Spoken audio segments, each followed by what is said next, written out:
Alright, good evening. Looks like we're live. Hello, everyone.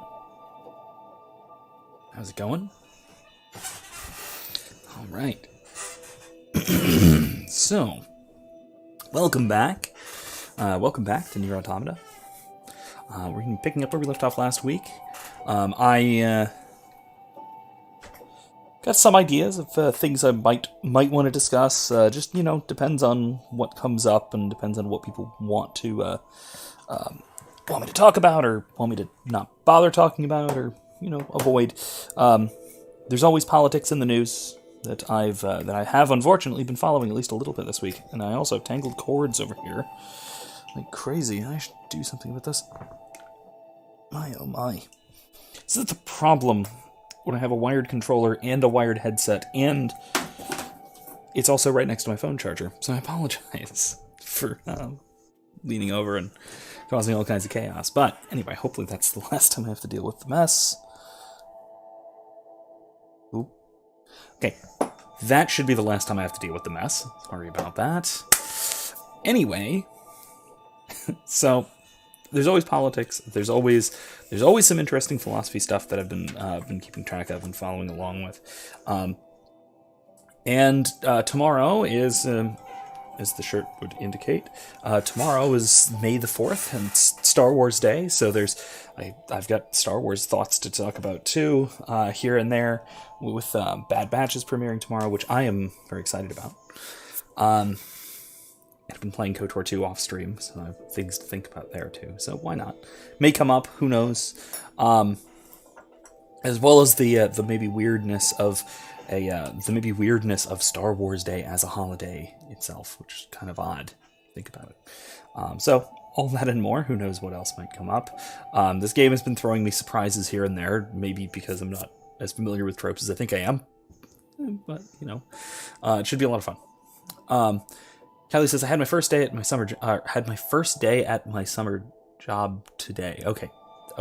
Had my first day at my summer job today, and I completely organized my room, and it feels so much better. Awesome. Congratulations. Fantastic.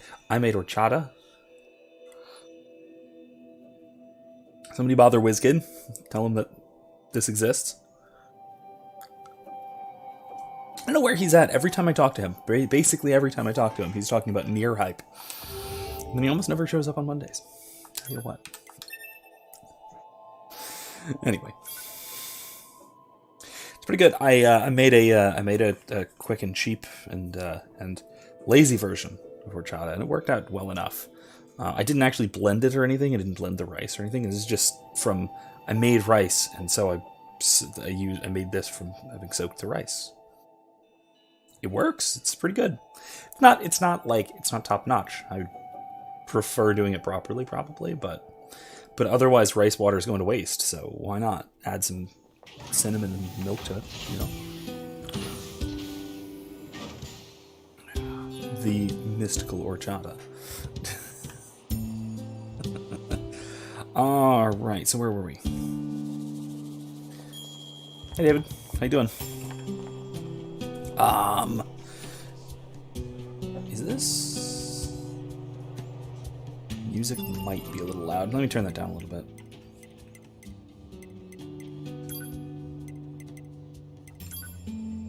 Oh, that is why. Okay, so... Interesting. Okay, so every time... Okay, now I know this. Every time I open the game, I have to fix the sound settings, because I swear I did not put that back last time. Alright. Is that a quest to the shop, or is that just him wanting to some stuff? Oops. Oh, no, okay. Nothing I can upgrade. Alright. It's pretty good watching you play NieR while I watch my other friend play Andromeda. Cool. Let me know if you think I should at some point add Andromeda to the list of things to play. I do want to eventually. Want to get around to it. Certainly before Mass Effect 4 or 5 or whatever they're calling it. Might be down the list. WizKid's been summoned. Cool. Alright. I forgot. Where are we going? There's a thing right out here.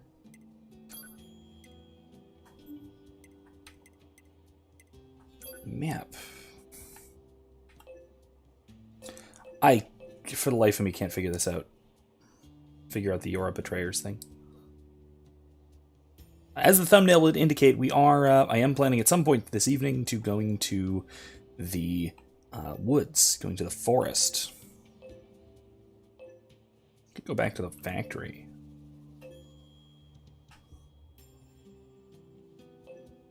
And that's at the forest. What's this? Is this amusement park? Yeah, this is the amusement park. Gotta go back there eventually, so... yeah, let's go to the amusement park. Then... back to the factory entrance for the wandering couple stuff. Alright, that'll work. But like I said, I would, I think I would like to stream Andromeda at some point. It's a little open and sandboxy. Which might lead to a little bit of, I don't know, less engaging gameplay in terms of streaming, but compared to something more story-like, or that sort of thing. But it should be good. It should be good. I actually really, really enjoyed Andromeda. I thought it was really good. Uh-oh. There we go. Made it. That was almost a horrible mistake.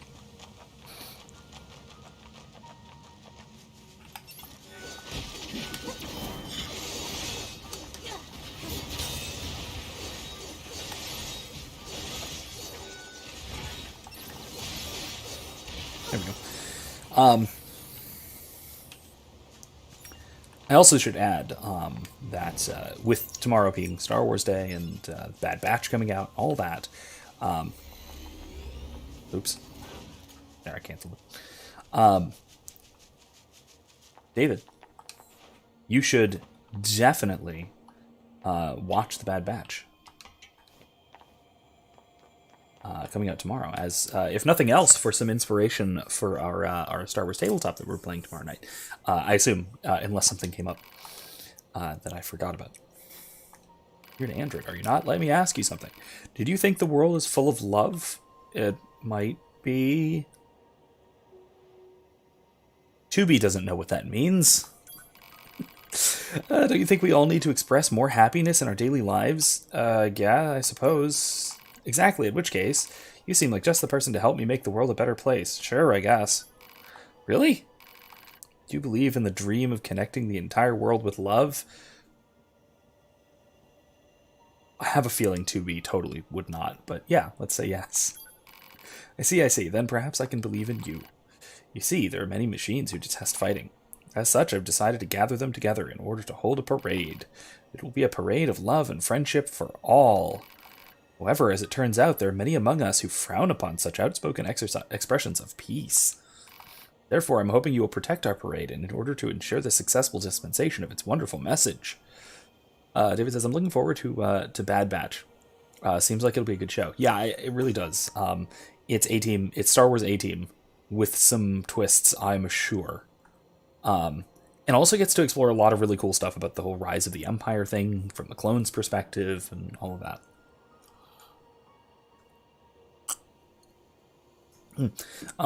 Probably tying in with Kenobi, if I had to guess, at least to some extent. Because I know Cody, Commander Cody is going to be in Bad Batch, and I expect, it seems likely to me that he'll also be in Kenobi at some point, which would be a cool through line there. So we'll see. Yeah, let's guard the parade. Kylie asks, what in all that is holy is that nightmare-inducing clown robot? It's a clown robot. That's all there is to it. It's a happy, peaceful clown robot that is not going to eat you. Thank you for your support. If you could keep my companions safe while we conduct the parade, I would be ever so happy. Now then, let us show everyone the power of friendship. Okay, let's do it. Where? Oh, right here. Okay, here we are. Okay, parade time. They're parading.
This is horrifying.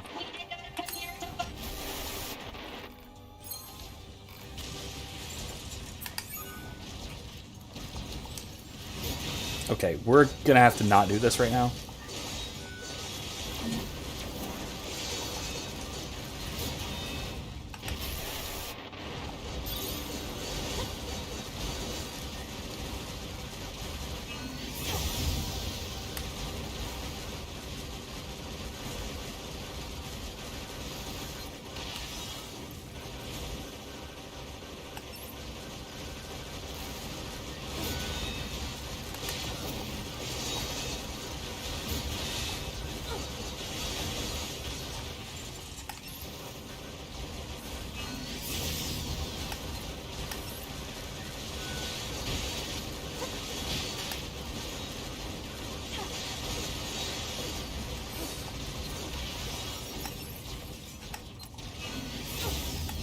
Darn it.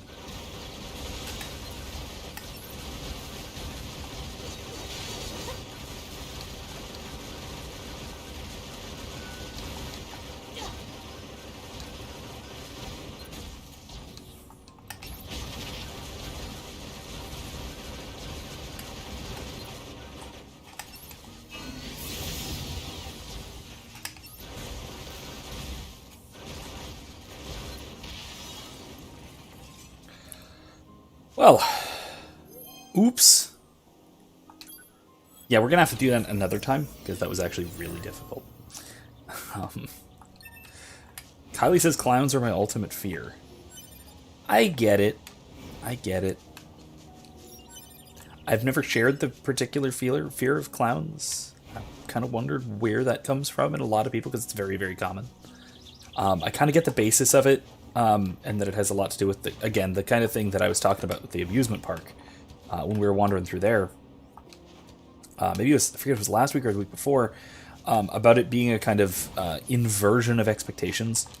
Like, it's the kind of thing that you kind of ought to expect is safe and wholesome, but then it being dangerous, and deadly is because it's a kind of inversion. It's far worse than it would be if it were something that is obviously dangerous, being dangerous. So anyway, there's that. Yeah, like I said, I think we're gonna have to do that again another time. Not now. Not now. Is there a way through here? No.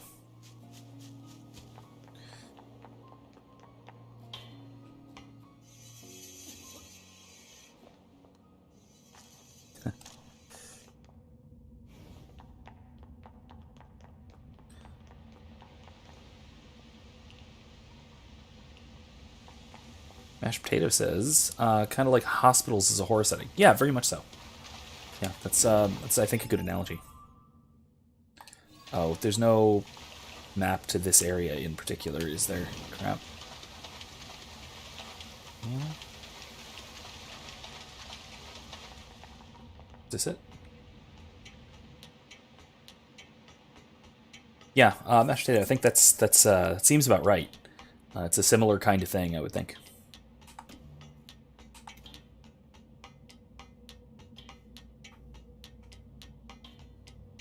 Yeah, no, this was the right way up. Cool.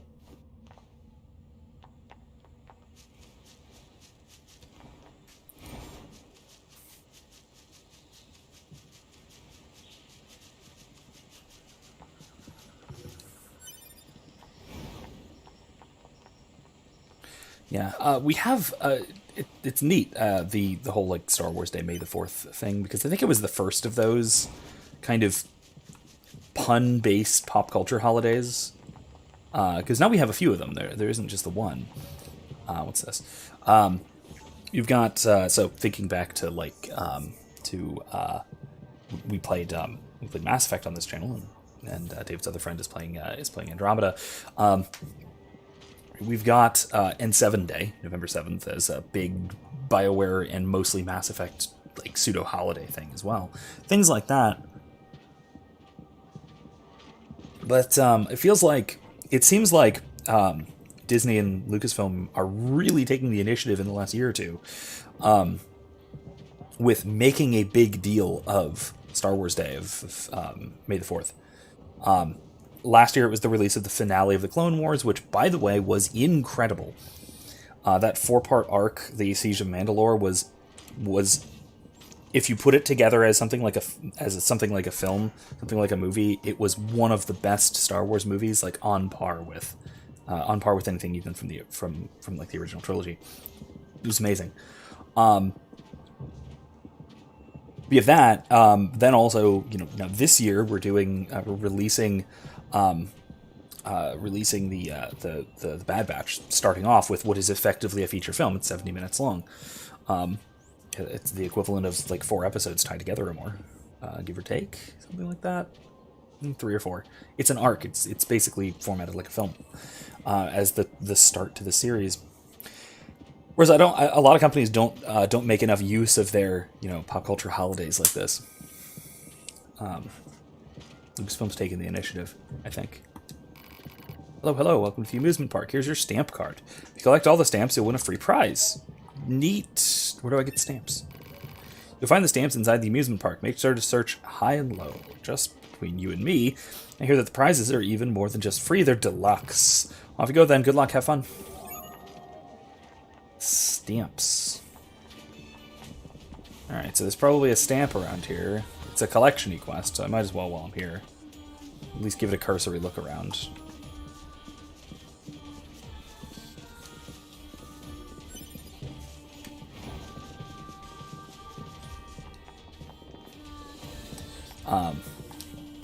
That said, with as neat as it is that that Lucasfilm is kind of steering into the May the 4th thing, its existence is a little weird. As many of these collectible items as possible. Proposal: imprint the stamp upon the card. You mean stamp it? Yes. Yeah, I think that, like I said, it's, there's a shop there. That's weird. Crying machine. Guess you want a dumb stamp, huh? Fine, I'll stamp it with my tears. I guess we got it. Okay, that was disturbing, but alright. It's fine. Disturbing is normal here, really. Oh, we already did that. Okay. Oops. I didn't mean to fall. Kylie says dropkick the clowns. I don't want to fight all of them at once.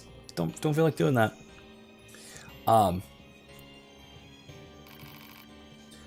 Yeah, mashed potato. Hospitals are safe places in life, and then you rob those comforting aspects. Yeah, it really is a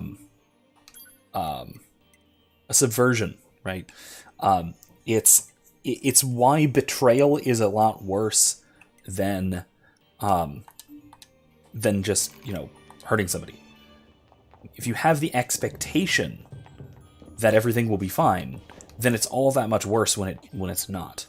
It's the narrative equivalent of betrayal. Break time. Doesn't have quite the moral implications, obviously, but trying to find that stamp around here. It's got to be. This guy doesn't have it, does he?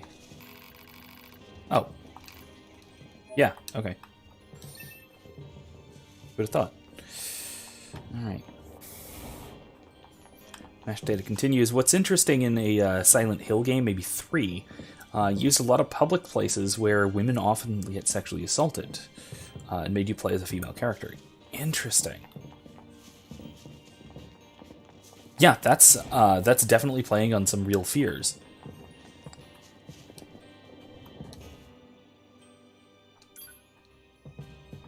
I didn't transport just yet. This guy. No, you're not gonna. Okay, not gonna talk to me. Never mind.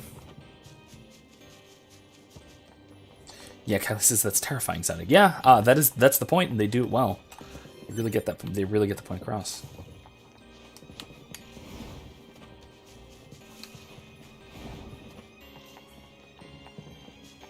Yeah, horror games that kind of inculcate that sense of helplessness can really do a good job when it's done well. Can really be unsettling. Stamp discovered. Proposal. Stamp. Imprint the stamp upon the card. No, I want to get down. Because I still need to go the other way. He says, and I think it ties into the inversion because there are common places, subways, shopping malls, etc. Which, they have that kind of sense of security, but then also there's a sort of danger lurking underneath, both in reality and certainly maybe more obviously in the game. And it's playing off of that subtle sense of danger that shouldn't be there, but it is. In reality, to give the horror and the unsettlingness of the game of that much more oomph, if you will.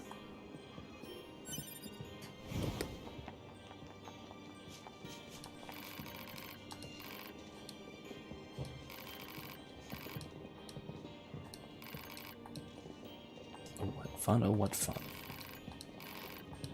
Alright, well, they don't have the stamp. Interesting. The yo. Stamp!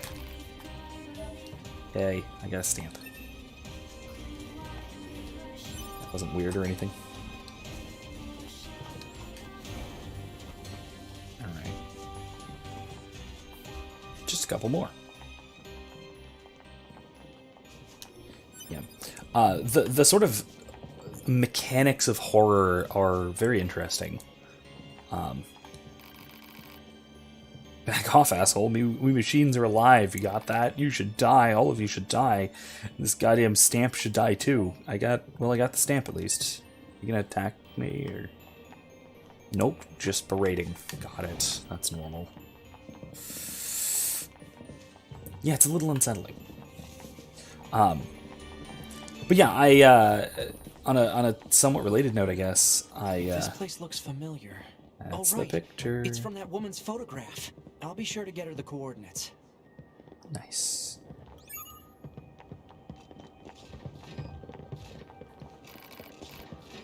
Stamp. But yeah, it's I worked for a couple of years. I was a scare actor at Hallowscream, Busch Gardens Hallowscream. Oh, please don't make me redo the boss fight.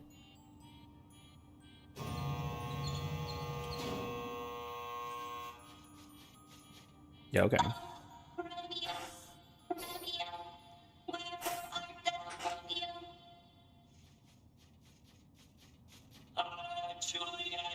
Juliet, wherefore art thou, Juliet? Excuse me.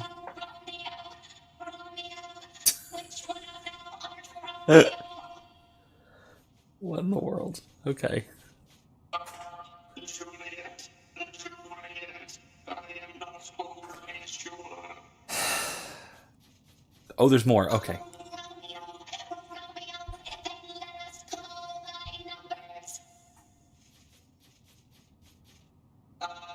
Juliet, Juliet, then I shall take thy life.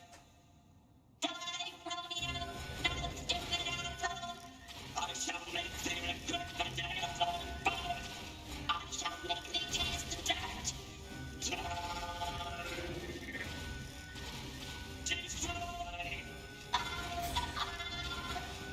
kill thee. Die, die, die.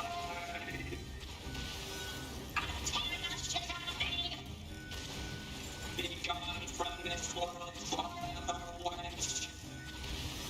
Meet thy doom, O wretched man. Prince of Death.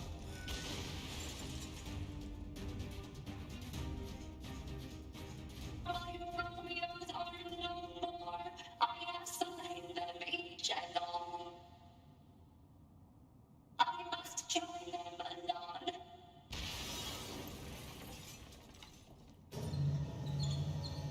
Well, okay then.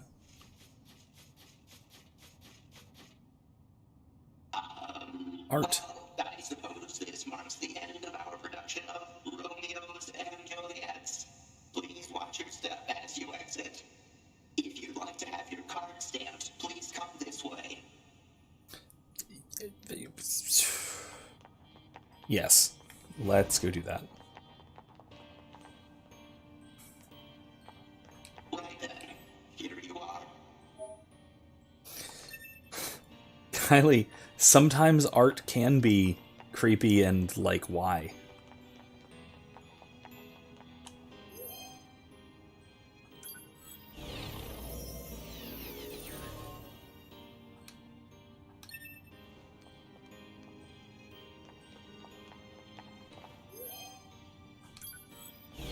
Robo Love is totally natural, mashed potato says. You sure about that? I mean, okay, I guess, but...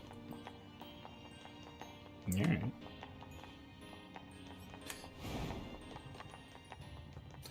was definitely strange. Alright. I think we gotta take the roller coaster to get to the next couple. Or at least go up that way.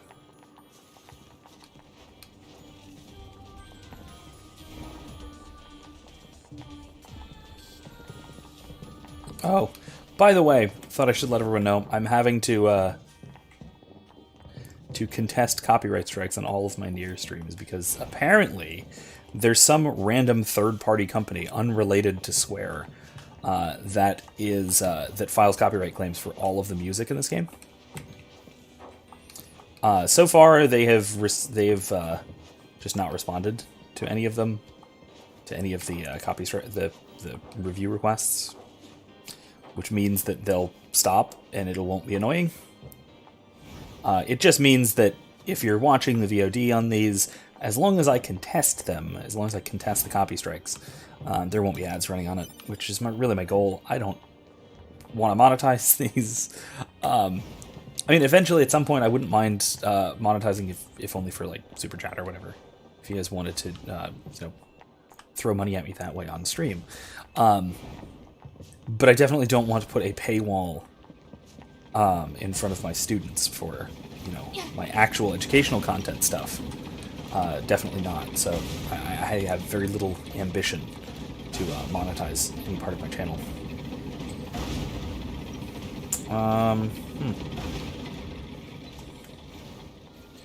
For the stamp, I'm really hoping I don't have to fight the thing. It seems rude.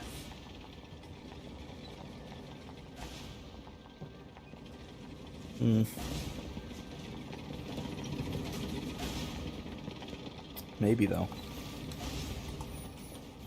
I guess I'd rather not. Or is it just this? Stamp discovered. Just that. Proposal. Imprint the stamp upon the card.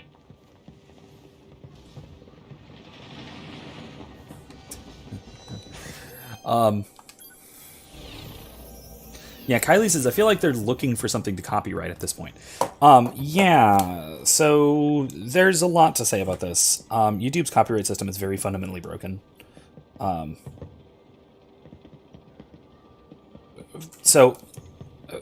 First of all, let me go into and explain a little bit about YouTube's copyright system. In particular, I only know a little bit about this, because like I said, I'm not monetized, so I don't really deal with this end too specifically.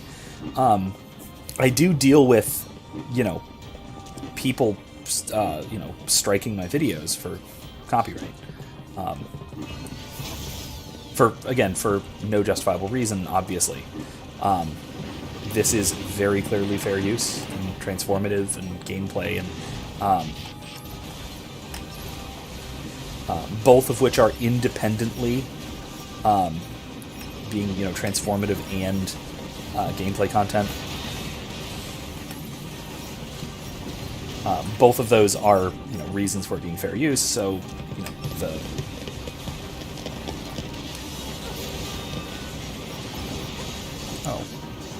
wait, is this it?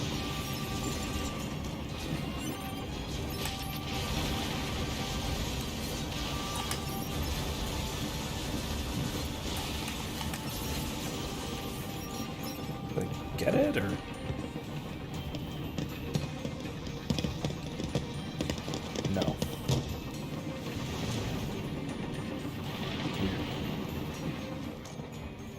Huh.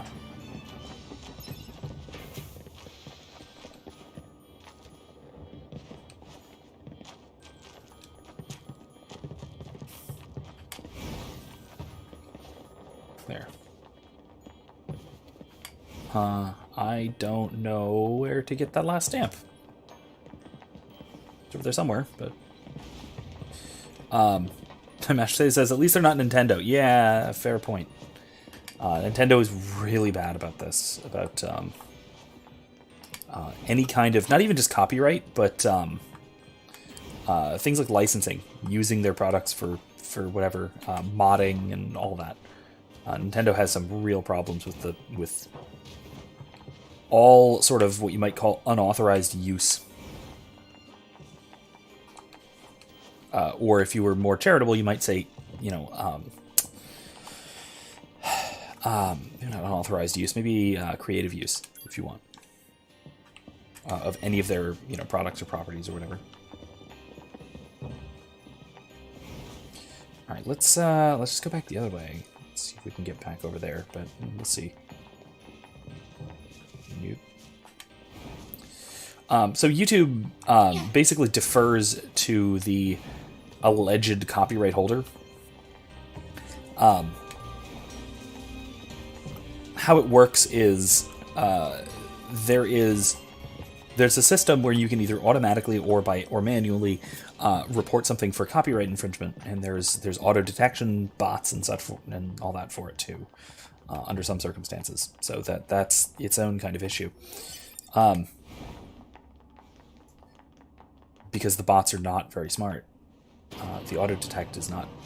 It is not. It is context blind. Let's say. But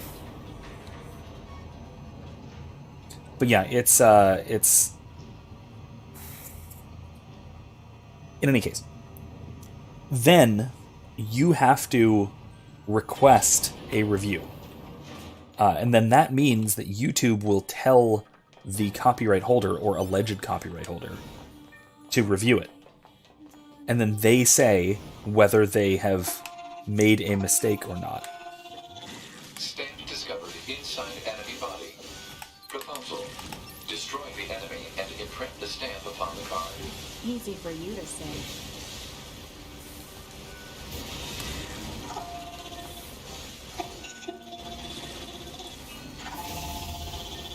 Oh, there's a lot of them. Okay, this is not good. Oh, there's a lot more.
Oh, crap.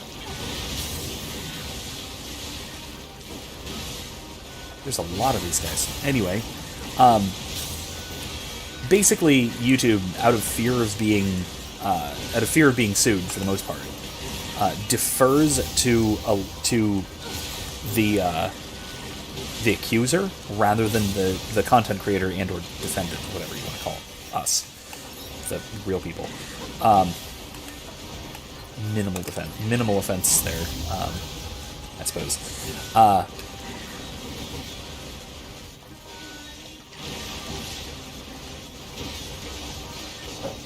Okay, there we go. So yeah, Jesus, alright. Got it. Alert. All stamps have been obtained. Proposal. Return to the entrance and secure the promised deluxe prize. Deluxe, huh? Anyway, but yeah, YouTube basically defers to the accuser rather than the accused when it comes for accusations of copyright infringement. This is, the opposite of basically every principle in common law. Presumption of innocence, that sort of thing. So it's naturally going to wind up, giving rise to all sorts of problems, and giving rise to all sorts of abuse, right? So there is at this point no real penalty for abusing the copyright system. And what that means is that companies, a lot of which are specifically predatory, right? This is what they do, is they acquire dubious copyright over music that is often used, and they make claims against thousands and thousands and thousands of YouTube channels, hoping that they will have at least some that don't care to contest it. And so they get the money from those channels, and that's how they make their business. Right? It's dishonest. It's a manipulation of a broken system. But the bigger problem, honestly, is that the system is broken. That YouTube defers so heavily to alleged copyright holders rather than content creators. There's a few creators, most notably, as far as I've heard, who's complained about this and had some success with getting some responses about it, even from YouTube. I think in at least one case, a Star Wars commentary and analysis and lore channel called Eckhart's Ladder. Followed him for a couple years now.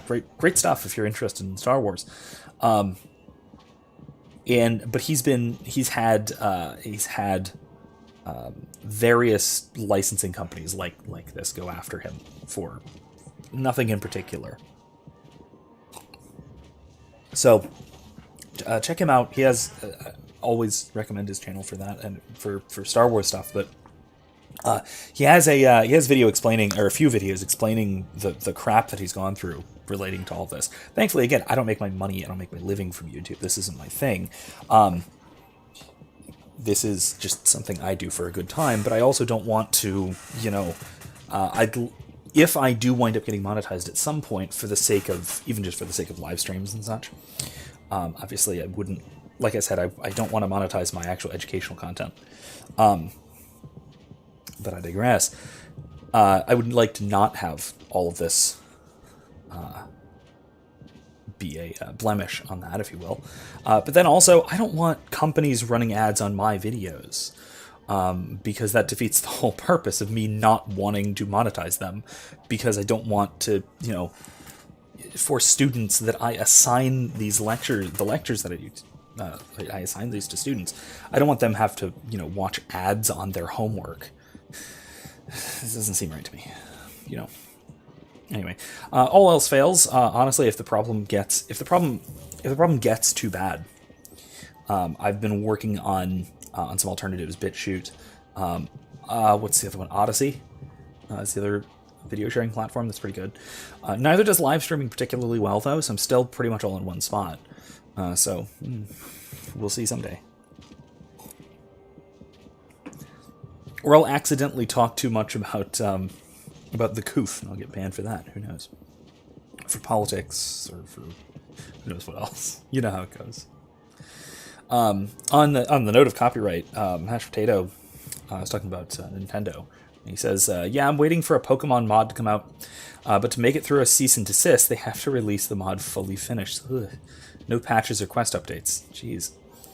Pokemon Uranium was one of the best mods I've played, but it's incomplete because to finish it, the dev would have to break the cease and desist. Oh,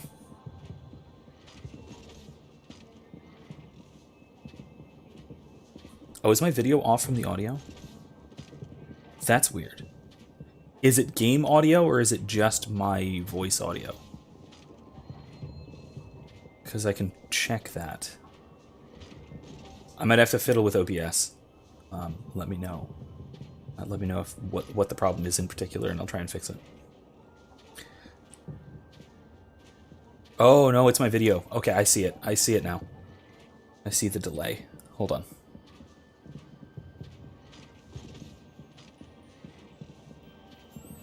Yeah, I see. I see what you're talking about. Yeah, my video is lagging a little or something. Yeah, let me see if I do this.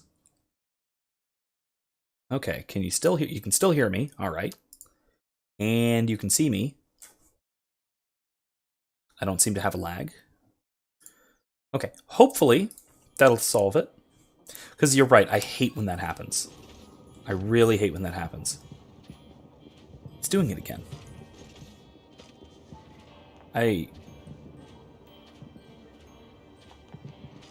This is... okay. I think OBS is giving me problems.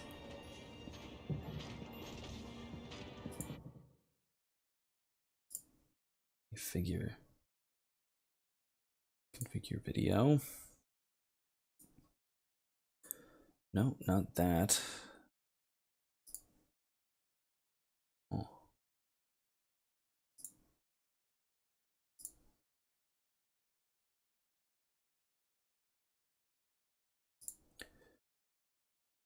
No.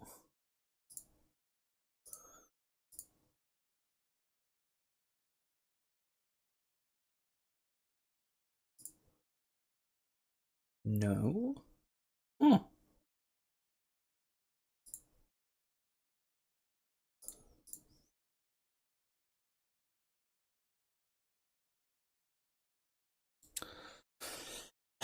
No, that's not it. Okay. Well, that's weird.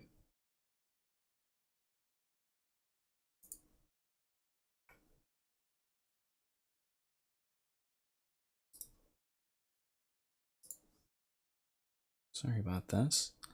It seems to be working now. It's just when the gameplay is up. It's when I'm actually in the game. It's lagging. It could be something to do with processing power being a problem for the game. Do I have it? Hold on. Let me try something else.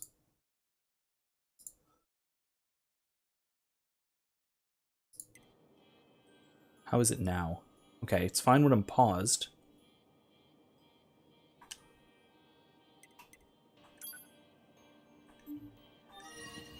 Is it still okay? Seems like there's like a quarter-second lag when I unpause.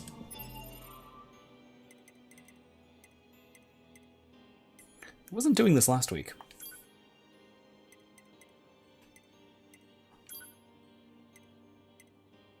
No.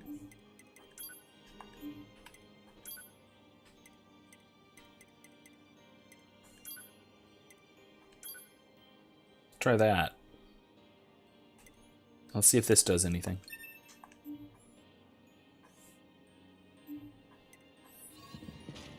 Alright, how is it now? Oh god, it's worse. Okay, that's not it. It's not the graphics. Jesus. Sorry about all that.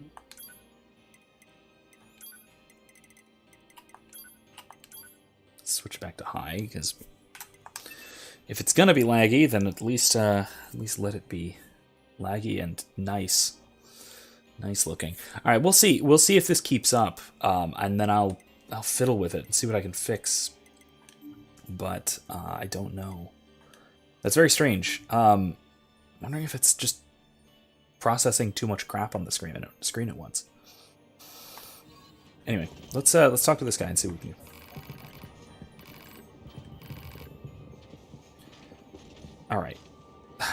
really matter. Oh, let me also shrink my face down a little bit while I'm doing that. There we go.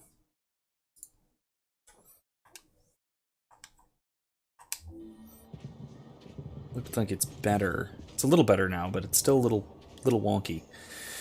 Hopefully it doesn't get too bad anymore. I'm guessing it's just because there's so much crap going on the screen that it's having to render a bunch. Whether or not you enjoy something simply depends on your own heart. Okay, this place is but a mirror that reflects one's true self back at them. Anyway, here you go. 1 deluxe prize coming up. Come again anytime. Level up. And some stuff. Nice. All right.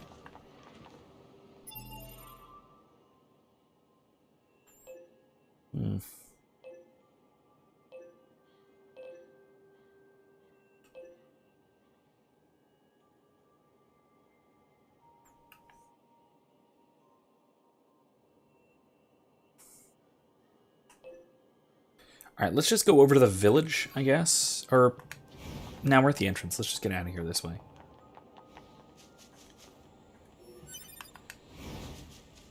And then we'll go over to... Oops.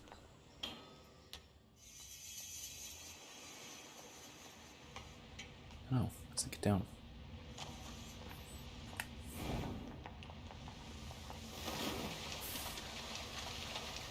Go over to the forest.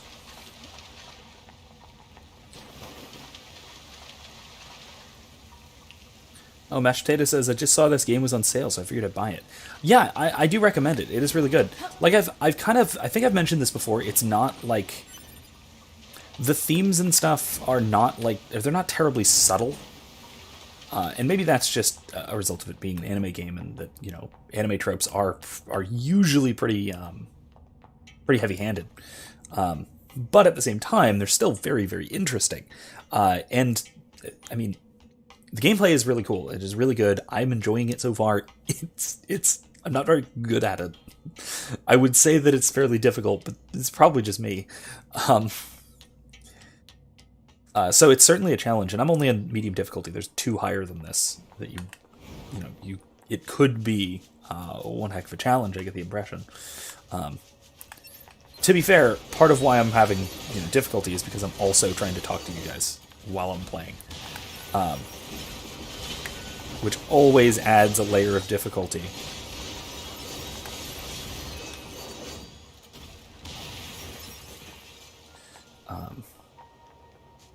But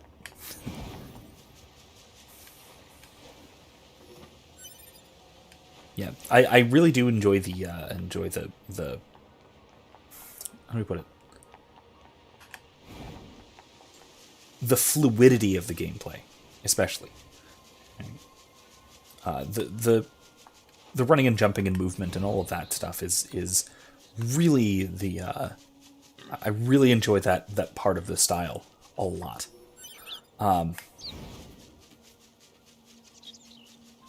So Remember? I think some of us are better at that than others. oh my gosh. Says I played a lot of Devil May Cry, so these kinds of games are pretty easy for me. Yeah, there's a lot. It does seem to be pretty similar gameplay-wise.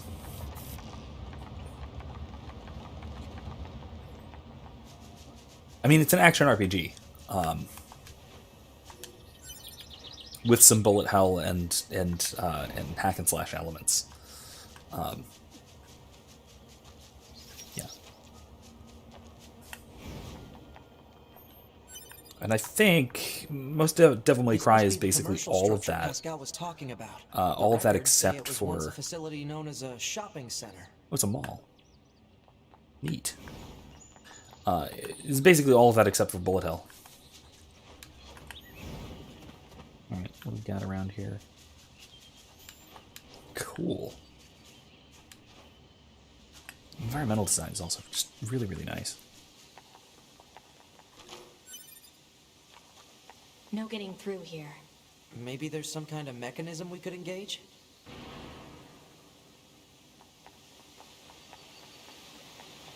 If If we were human, we probably would have gone shopping and such here, right? More meaningless conjecture. You're so serious, 2B. You know that? Alert. Multiple machine life forms detected above our position. All hail the Forest King. All hail the Forest King. Who the heck is the Forest King? You're getting distracted. Well, what do you expect? I'm a scanner. Combat was never meant to be my forte.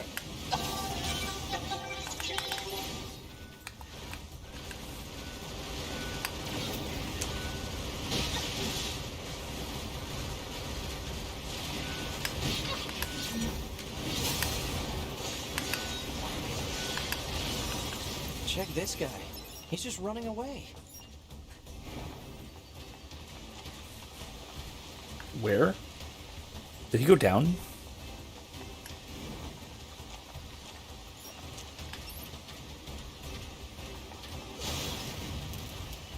That was weird.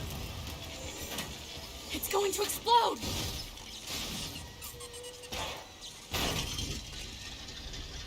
A little.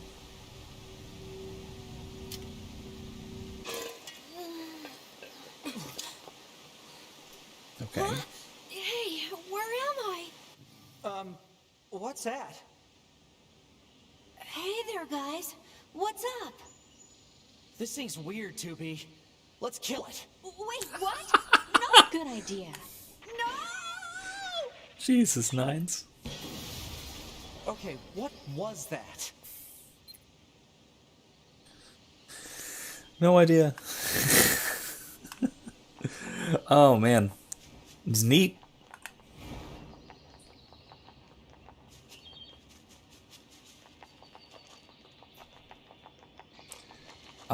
Did it just explode or something? Or did it just get stuck over here?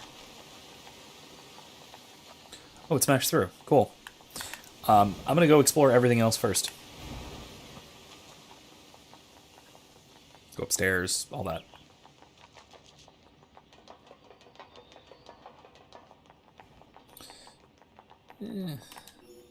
Nice.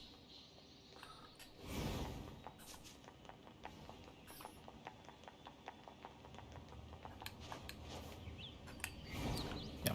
Anyway, so I'll also add, aside from the whole YouTube copyright system itself being wildly broken, there's also the idea of, copyright from the start, which is essentially it amounts to a government-imposed monopoly, right? It is a prohibition on what you can do with your own property based on what somebody else has done with theirs. So if I'm limited in what I can run on my computer, based on whether somebody else has run it first and will allow me to do so. That's essentially what a copyright is on a program. Same with on a song or on a story or whatever. Reproduction is again fundamentally different from theft, as it were, and so it winds up being essentially interesting. Here they come. Better keep your guard up. I'm aware of how to fight. You just be careful. I will, 2B.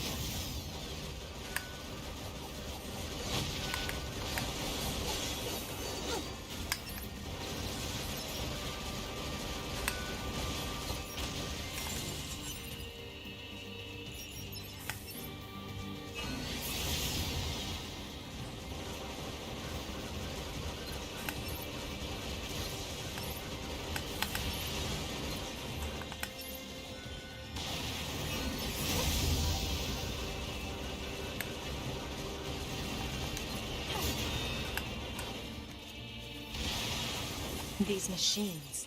They were talking about a king, right? I saw what looked to be a castle further in. Maybe we should take a look. Very cool.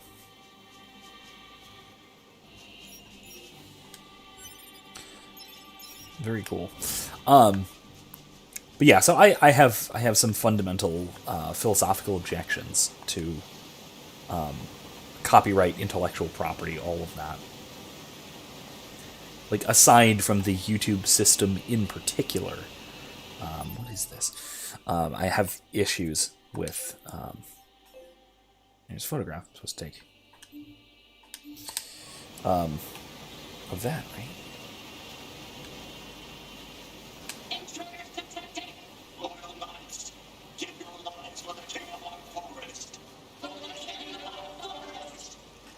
Okay, that's all the coordinates. Oh, that jeez, resistance no. movement wanted.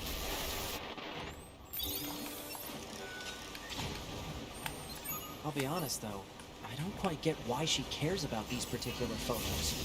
Everyone has memories that are precious for one reason or another. It's not for us to judge their value. They're important to her. That's all we need to know. Yeah, I guess.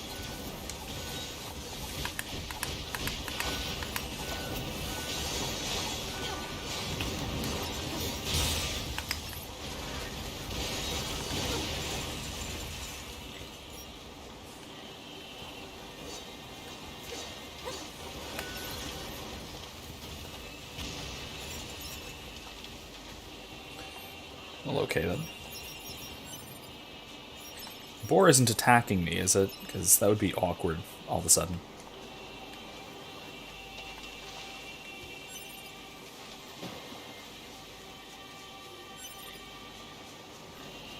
Okay.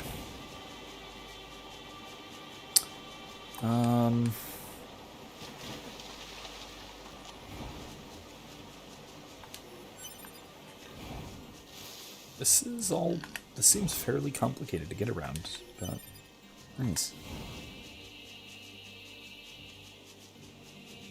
What's that?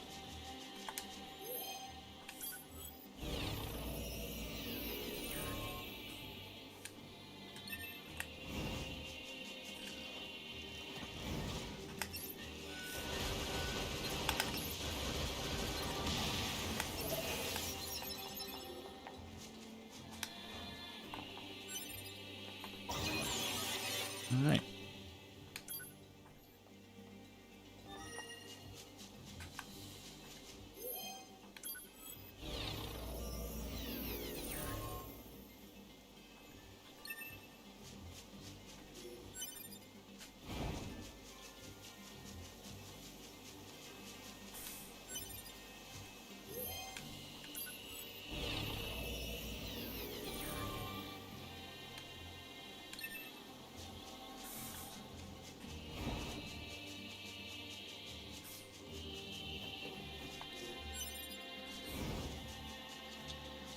We must fulfill our obligation!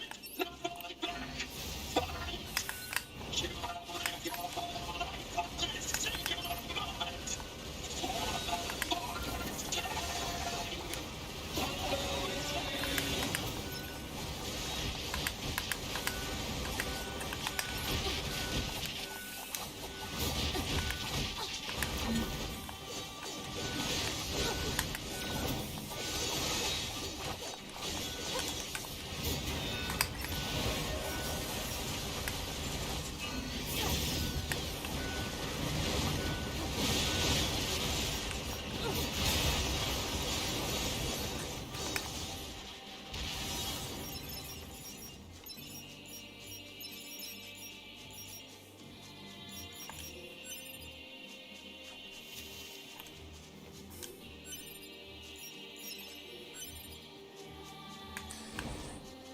All right.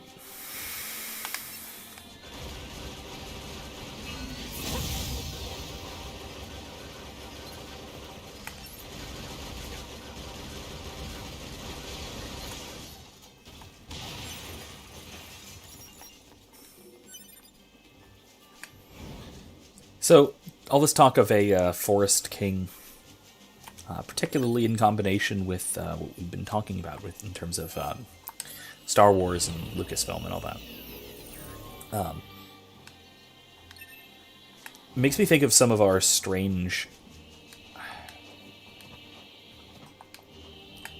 the stranger parts of our culture, let's say. The parts of our culture that are I don't know what you'd say, leftovers of earlier tendencies that that manifest in new and strange ways.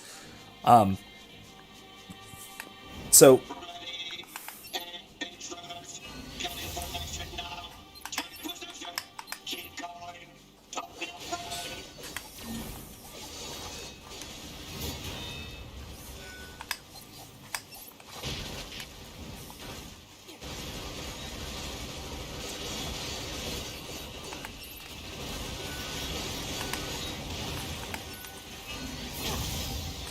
so there's this so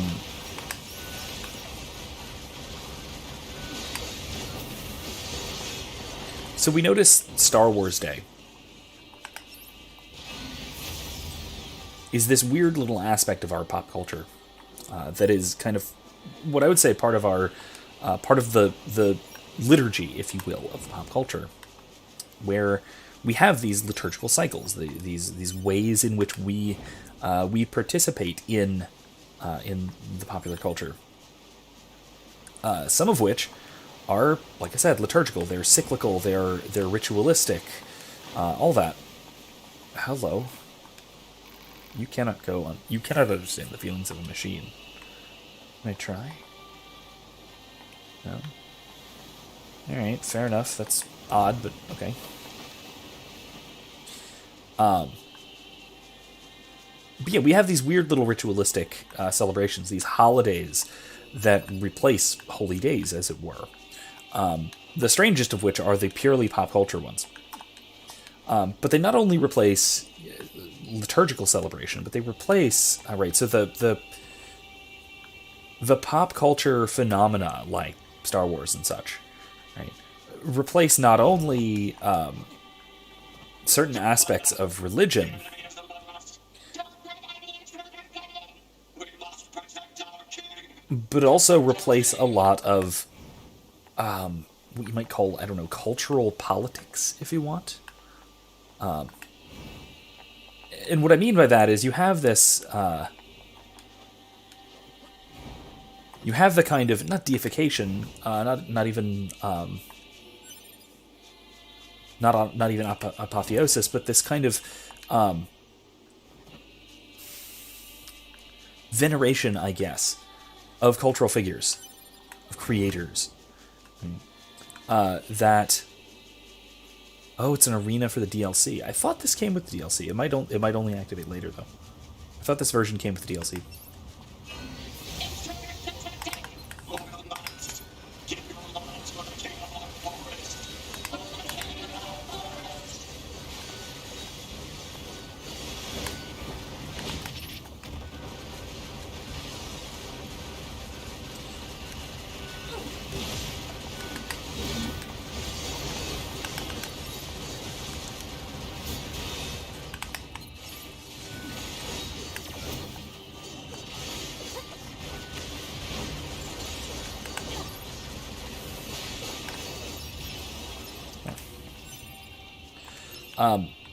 So we see the kind of symbolic structures that we associate with kingdoms. We see them manifest with respect to our pop culture icons and such. So part of that is, I think this is the right way.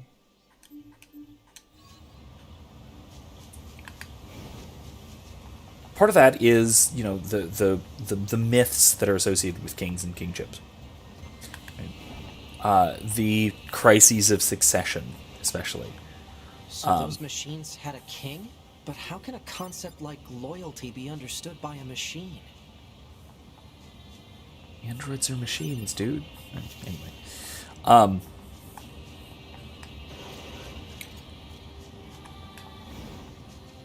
But so we have this, you know, this conflict that we're all probably pretty aware of the whole what is canon and by whose authority, right? And it mirrors the kind of you know, crisis of legitimacy that you might have with the succession of a monarchy. Right? So you have the question of if we have... Oh, there's a lot of corpses around here. This is a bad sign. If we have, you know, George Lucas Star Wars, if you will, and then you have this extra additional thing that people question the legitimacy of, this Disney Star Wars, if you will, and then you have this sort of internal crisis of you know, who succeeds the king. These are symbolic structures, like I said, which ordinarily we would associate with political succession and, you know, political legitimacy of a king and a kingdom, rather than the legitimacy of you know, a fictional world and a set of stories.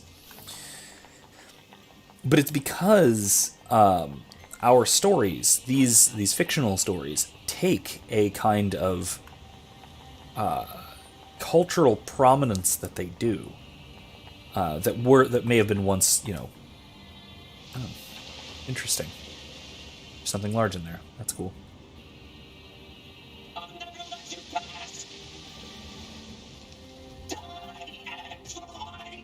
Oh.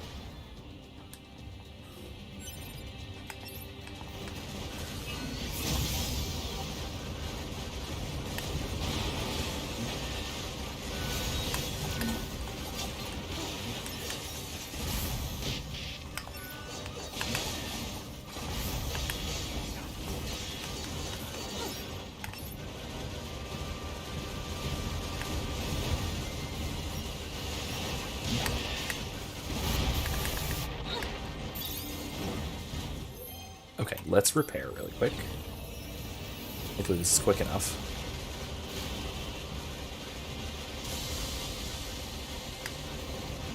Was that a fart?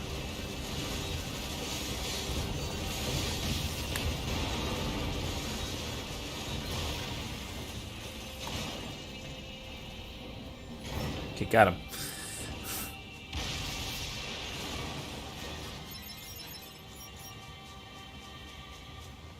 Right. Anyway, and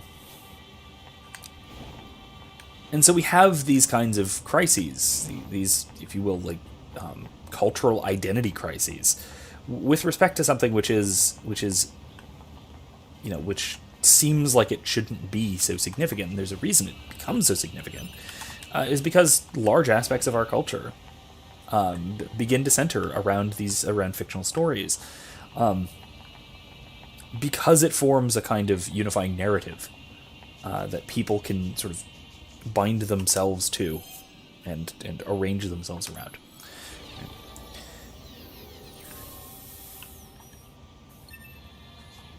And so you have something like a crisis of succession, and you have a kind of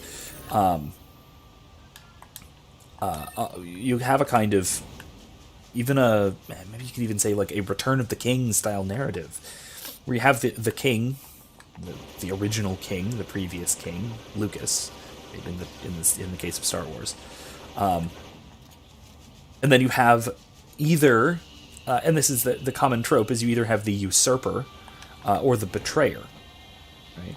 The one who is seen as having taken the kingdom away from the king and is ruling in his stead, unkindly or unjustly, and you know, you have this in you have this very, very clearly in the story of Robin Hood, right? With Prince John being the kind of the usurper, or more so the betrayer more than the usurper, right? Because he has a legitimate claim. It's just that he is betraying the legacy of King Richard and that kind of thing. Just like, you know, if you ask a lot of Star Wars fans, looks like a king's castle, all right. You have Kathleen Kennedy betraying the legacy of George Lucas, even though she is a kind of legitimate successor in a lot of senses, both because she was placed in charge by George Lucas, by the previous king, if you will, again symbolically, but then also because there was a method of succession that is publicly recognized, right? Sale of the company and all that. So it's not like it's illegitimate in the sense of a hostile takeover from a usurper. But it's a kind of betrayal of a legacy, is how a lot of people would see it. And in some cases, I'm to some extent, I'm in that group. Although a lot of people go a little far with it, but I understand why. Right? I understand why people go, let's say, symbolically too far with these kinds of issues, is because things like Star Wars are symbolically significant to a great extent.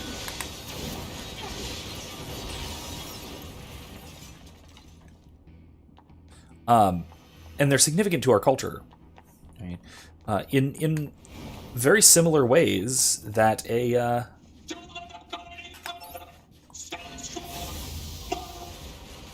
very similar ways as how a monarchy would have been.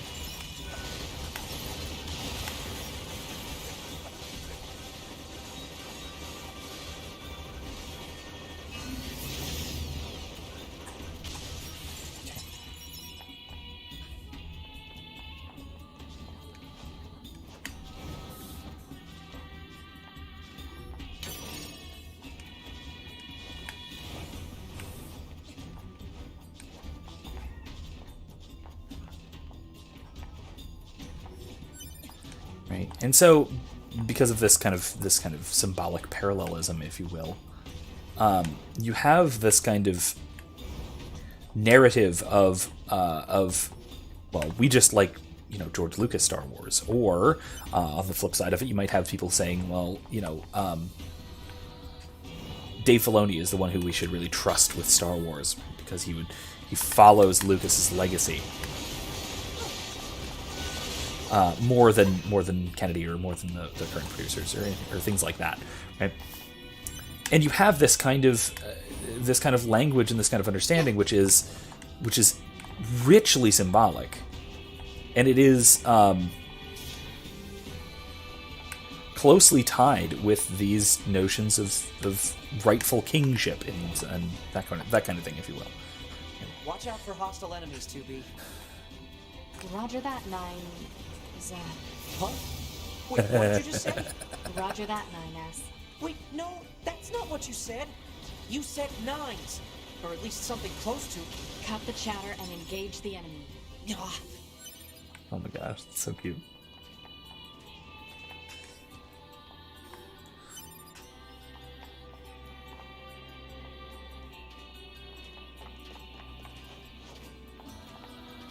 Oh, jeez. Let's not. Oh wait, no. There's a thing there. Analysis. This part belongs to a machine life Interesting. form. Don't need this. Mashed Potato says, yeah, another one to look at would be Harry Potter, which was so popular people identified with the schoolhouses. Yeah. Ravenclaw, as it were. I know that offhand. And that's... You're right. It is a very... It's... Our stories become real to us. And I know Jonathan Peugeot has talked about this quite a lot. And it's our need to not only to have these stories and have them be significant, but to live within them, right? We, ecclesiastically, right? We live within the liturgy in terms of church, right? In terms of religion. Part of what religion is particularly part of what liturgical religion in particular is living within a narrative structure. I'll get up there. Can I? Seems like I'm supposed to be able to. No. Because I need to get up to there.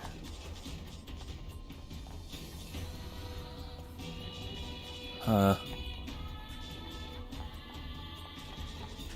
something else I need to do.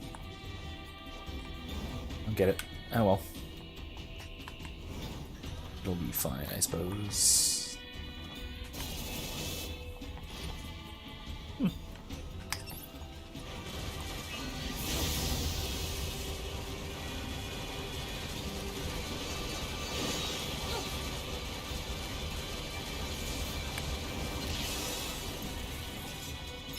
That was way too easy.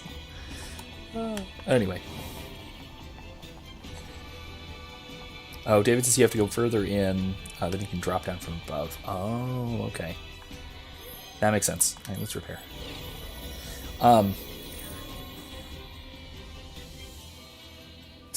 Eric says, speaking of babies, Michael's doing everything in his power to get my bowl of Cinnamon Toast Crunch. If you can hear him crying, I'm sorry.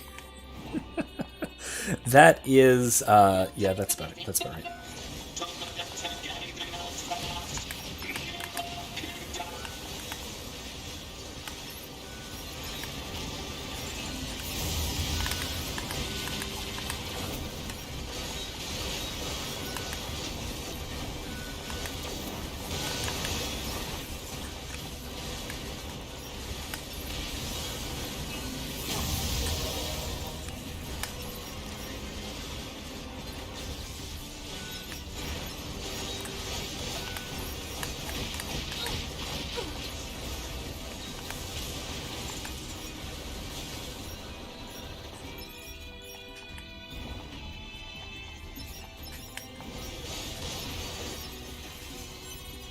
Alright.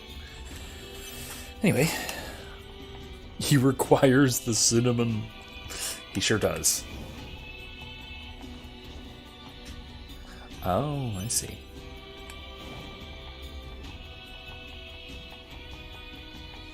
Library. Cool. This is really nice. Alright, let's keep going.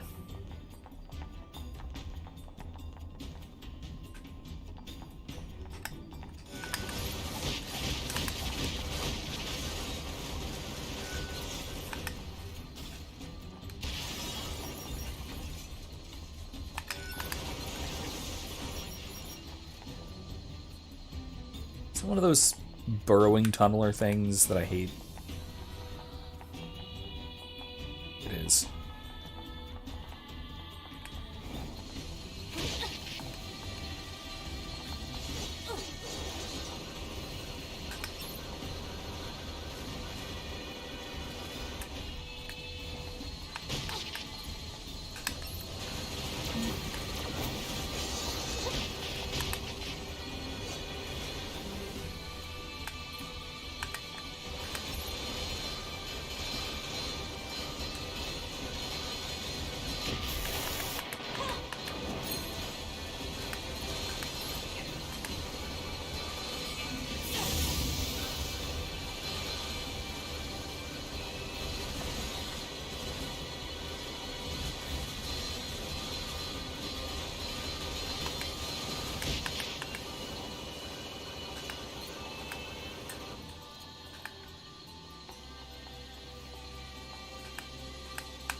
Not really.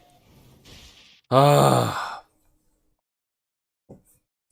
Jesus. Harry said, I had the rest of the box. Oh, it was a very, very large bowl, but I filled the bowl a normal amount. There would be crumbs, so I dumped the whole thing. I regret my life choice.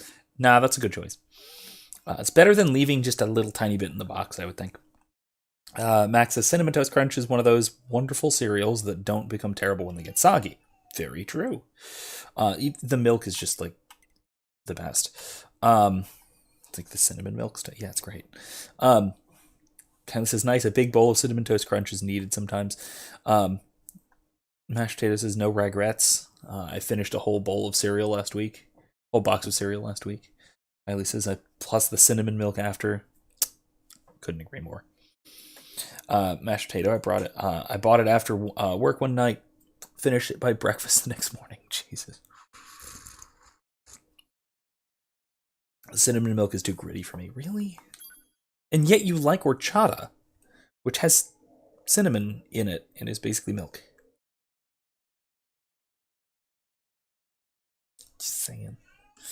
Anyway, but yeah, you have this kind of anyway. So on the idea of oh god, I'm way back here. All right, let's go. Let's just rush it. This looks like a king's castle, all right. Let's just rush it.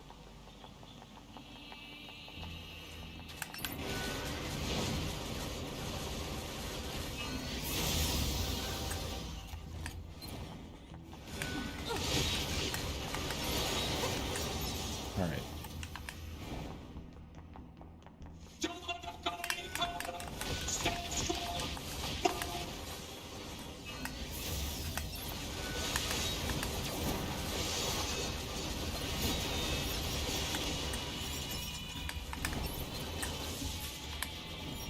Okay. Watch out for hostile enemies, 2B. Roger that, 9... Huh? Wait, what did you just say? Roger that, 9S.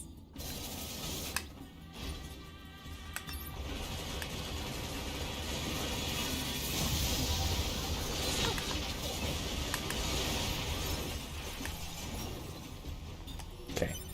Oh, I hear him crying now. Erica says, I don't make the rules, Vince. I just require consistent texture. Yeah, that's true. Like 98% of your food preferences come down to texture consistency. Oh god, that's right. I don't have my chipset.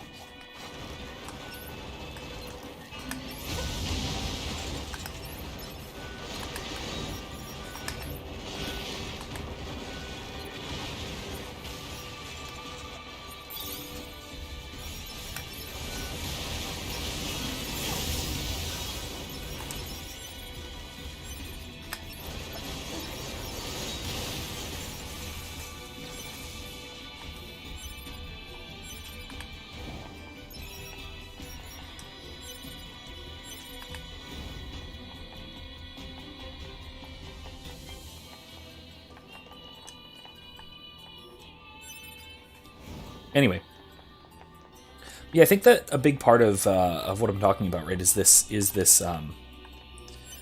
re-inversion, if you want, of a Return of the King style narrative.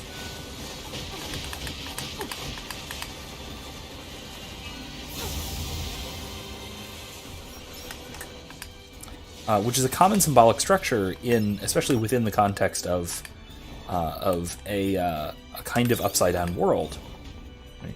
Where things are strange and new and divergent and different and unexpected. Oh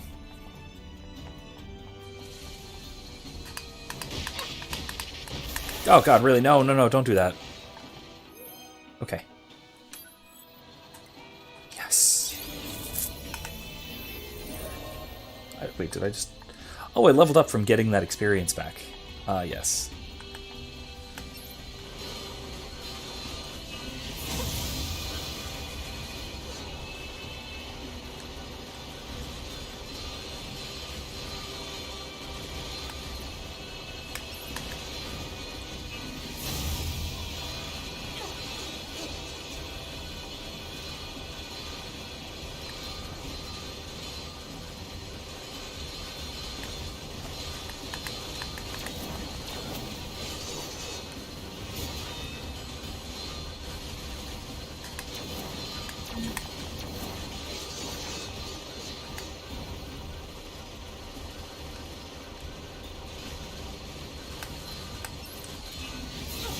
Darn it, really?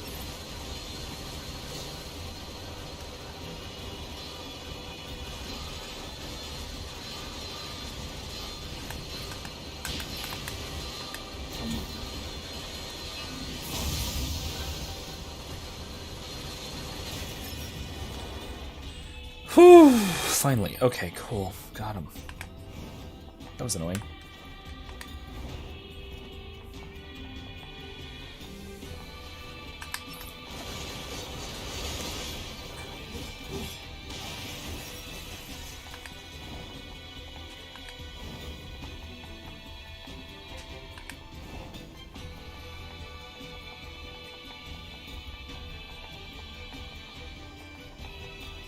I'll also add that, so as far as symbolic structure and all that goes,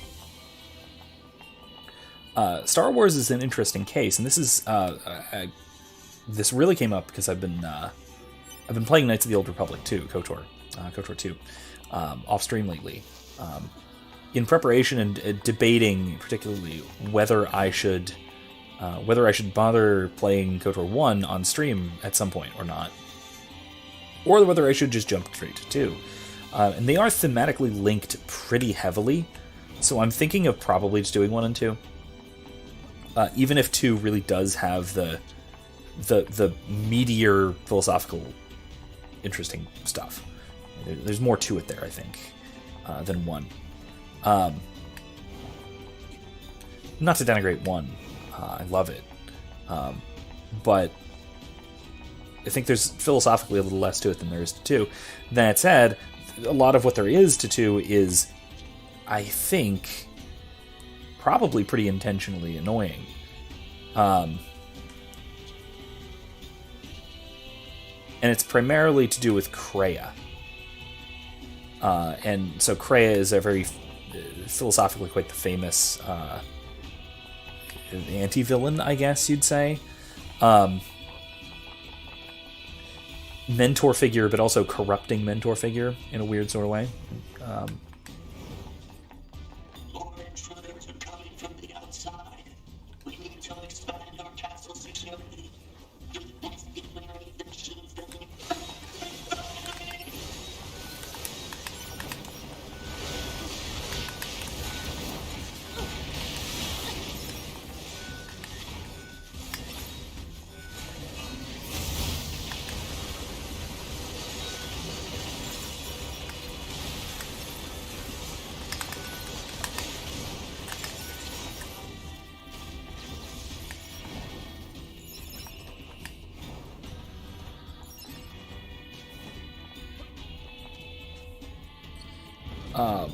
Anyway, one of the interesting things, though, and this I've mentioned that Jonathan Majot has done a great job talking about. Actually, write this down. Symbolism of both the Return of the King, like this kind of double inversion type thing.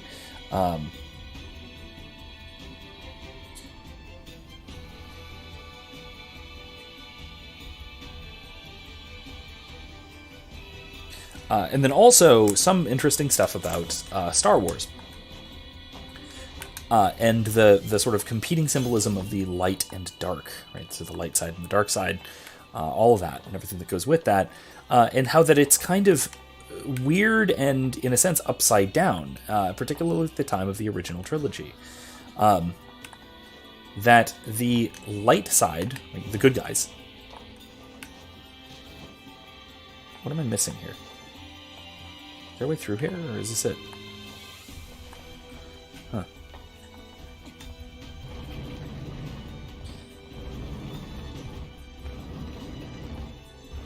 Am I going to be able to get up there? Let's try. Anyway, though, it's kind of weirdly backwards, in a sense. Come on. There.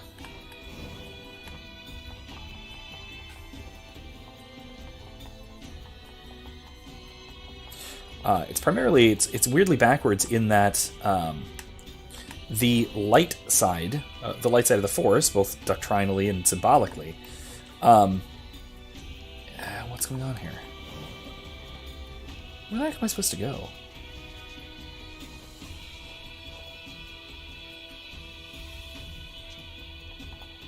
Kind of lost here. Am I supposed to drop down?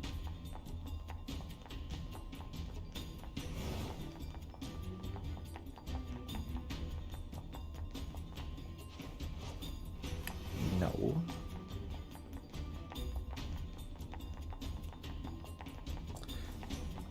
Anyway, so the idea here, right, is the light side of the Force, the doctrine of the Jedi, right, is in large part meant to be it is the symbolic light. It is wholesomeness, it's order. Order, which, interestingly, which you see in terms of the Jedi doctrine of self-mastery and all that stuff that comes with it. The problem is that the bad guys in the original trilogy, the Empire, are an excess of order. Right? They're the lawful faction, if you will. They represent the excess of orderliness and everything that comes with that, right? And the dark side, that which represents a giving in to one's passions, it represents disorderliness and destruction and disillusion. That is the part which is more primarily associated with this evil empire that takes over and controls everything in the world, everything in the galaxy. That should be weird, and it shouldn't work that way, but Joe points out. I think he's more or less right about this. But it makes sense in the context of the prequels. Right? Because the prequels... Oh, I have to go up somehow. Means I need to get up there. Means I need to get up there. Which means what? I need to go up. So up here. Did I just not see this ladder up? Am I that dumb? I really am, aren't I? Nope, okay.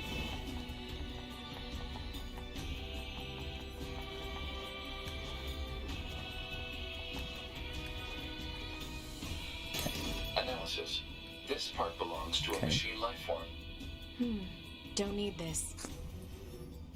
In any case, right. So the symbolism of light and dark, as it stands in the original trilogy, with respect to the Sith as represented by the Emperor and the Empire, Darth Vader, Darth Sidious, the Emperor, etc. Right, all that. That is more primarily that has to do with an inverted, upside-down world. Right? That's when things have fallen apart and have been reconstructed, in a sense, upside down. And so this excess of control, especially this dominion type of control, this control over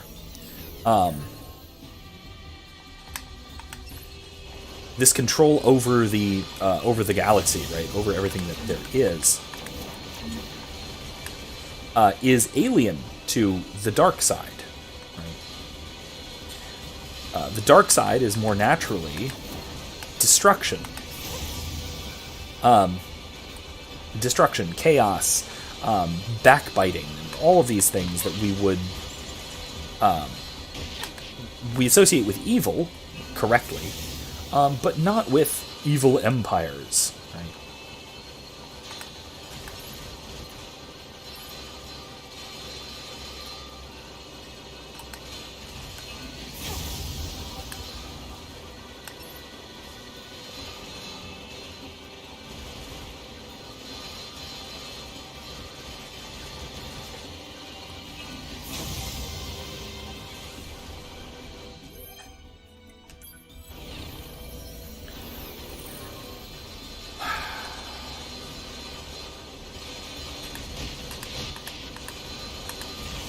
There we go. Got him. So the evil we find in the Empire is an excess of order. That seems to be upside down for the dark side, even as we understand it within the fiction, right? So the Sith are all about giving in to one's passion, not controlling oneself, relinquishing control in that sense, rather than seeking, absolute power and control, in terms of, perfect justice that the Jedi might have.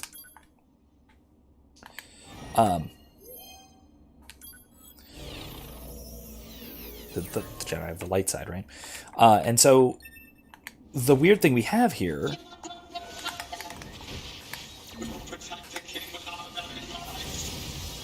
The weirdest thing I think we have is this symbolic inversion that it does make perfect sense because we're at the end of a sort of inversion cycle.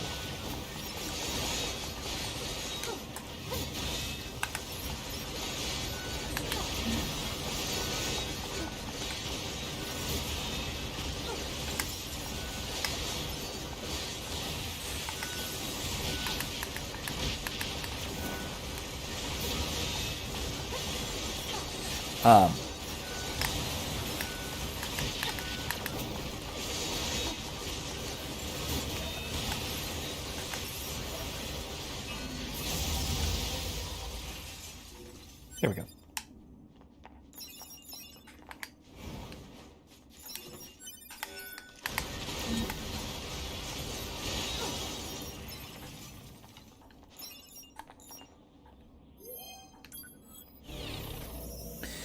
And so what we have is the kind of Return of the King double inversion that we see throughout the original trilogy, culminating in Return of the Jedi. Right, the Jedi are returning. It's the return of the rightful king, a return of the light side to its proper place, of being the sort of fundamental organizing principle of the galaxy, of galactic politics, of galactic society, of all that. Right. Whereas in the prequels, we see the excess of light, right? At the declining days of the Republic, when there is so much order, everything is orderly and well put together and works and makes sense. But things go wrong because of naivete. Well, that's interesting.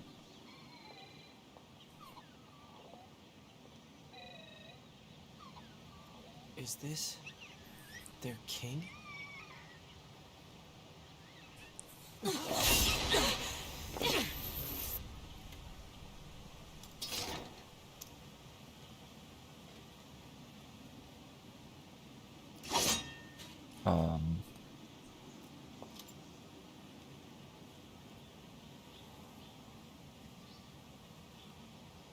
Tupi, that's an android. A Yorha-type android. Alert. This unit is currently wanted by Yorha. Annihilation recommended. Annihilation? But why? Let's go, 9S. Tupi?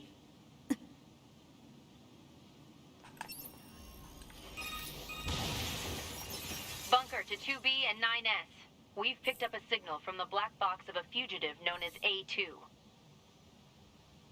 What you see in front of you is your enemy. But she's... She deserted us.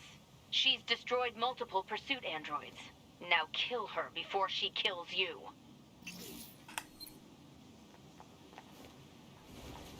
Whoa, whoa, whoa. Okay, fine.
Okay. Why? That was totally 9S's fault. Why did you betray us? Command is the one that betrayed you. Let's go after her, 2B.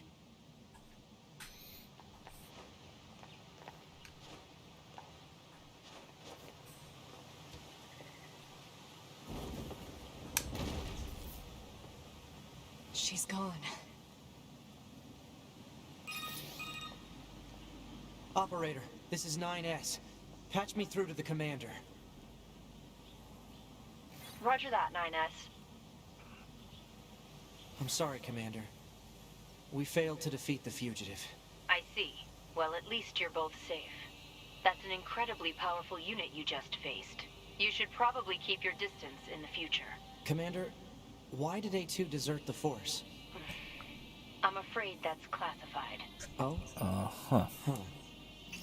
2B, Yeah? let's go ask Pascal about A2. He might know something. All right. Pascal? This is 9S. Oh, you survived. How wonderful. Yeah, we're fine. But there's something we want to ask you about. Of course. Anything. Actually, it needs to be in person. Understood. I'll open the gate we built to deter enemy invaders. You'll be able to reach the village through there. Cool. Alright, well... let's go that way then. Wherever that way is. Back through the forest, I think, I guess. Probably.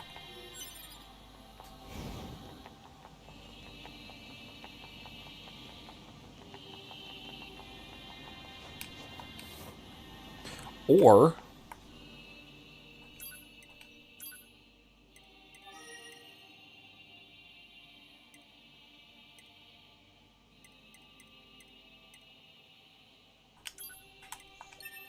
or I can just do this.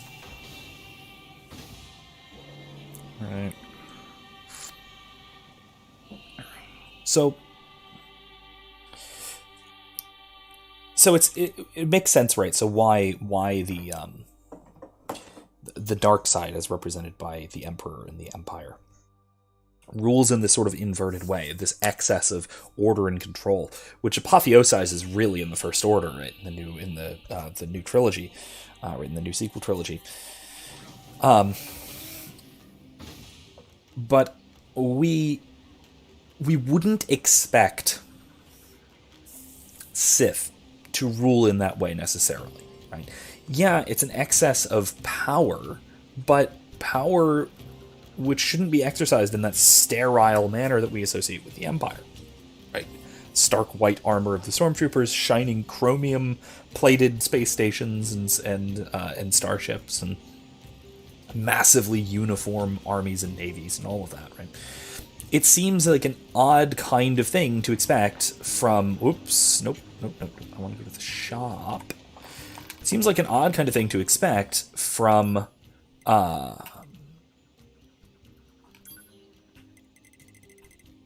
get 20 of these. To expect from the dark side, from the Sith. Rather, having been just been playing through the Old Republic, or Knights of the Old Republic, but anything really in the Old Republic era, right? You see this, how when the galaxy is under the sway of the Sith, or parts of the galaxy, right? We have this earlier Sith Empire of 3,500 years, almost 4,000 years before the movies, right? Where we see this conflict between the Jedi and the Sith, right? Series of conflicts between the Jedi and the Sith, the Republic and the Empire, right?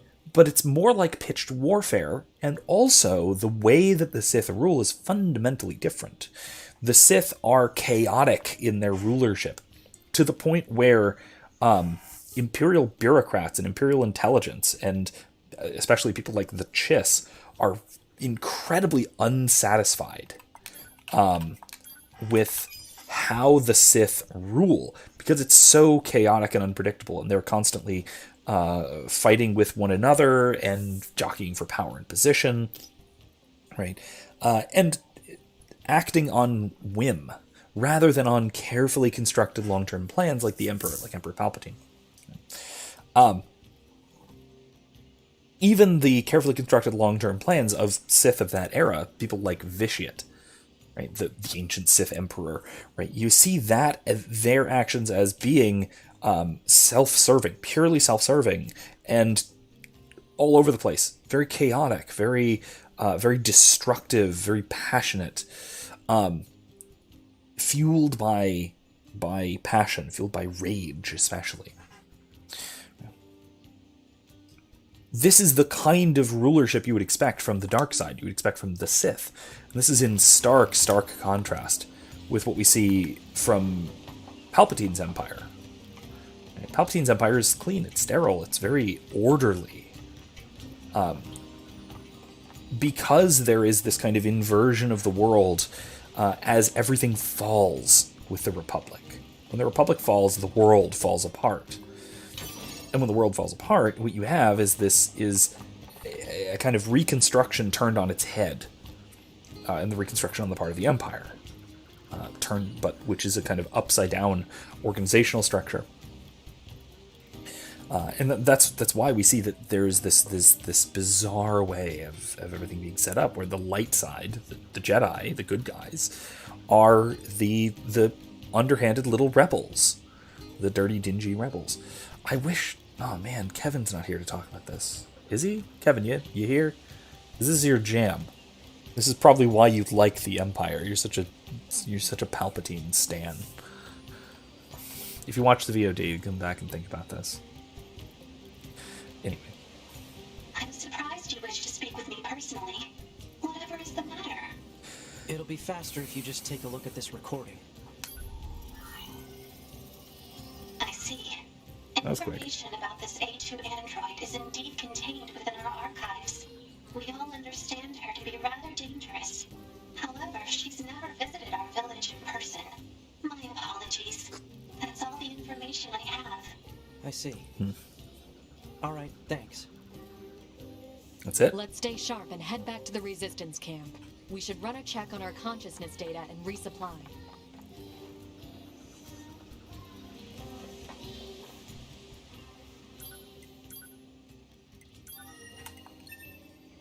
All right.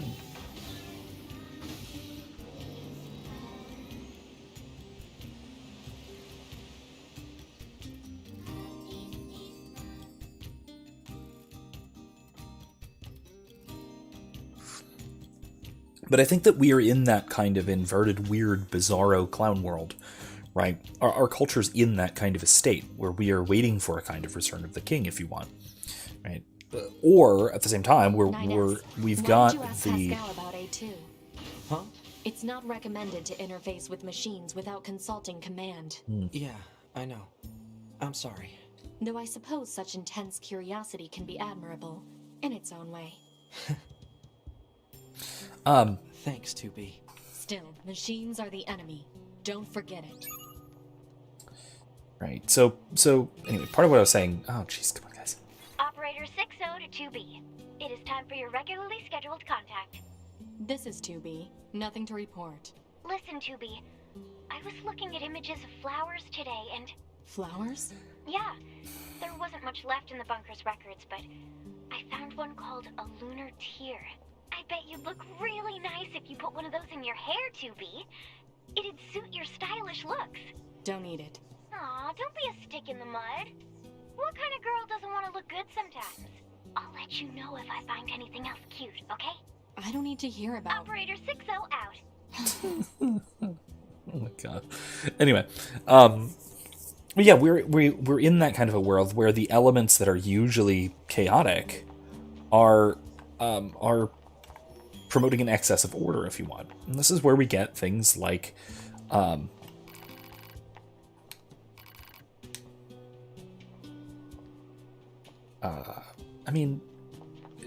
social justice movement, if you want. I can tell you were a connoisseur just by looking at you. Here, have this. It's what people call a jukebox, a machine that plays music. You can play any song you like on it as long as you have the necessary records. It's yours to use. Cool. But yeah, it's that kind of weird, Oh, Erica says, I bet it's that flower at the amusement park that keeps tricking you into thinking it's a loot drop. Yeah, I bet it is. That's a good point. That's a good point. I bet it is. Anyway, right, it's, the reason we see in the kind of the era of social justice, we see the left, broadly speaking, culturally, right?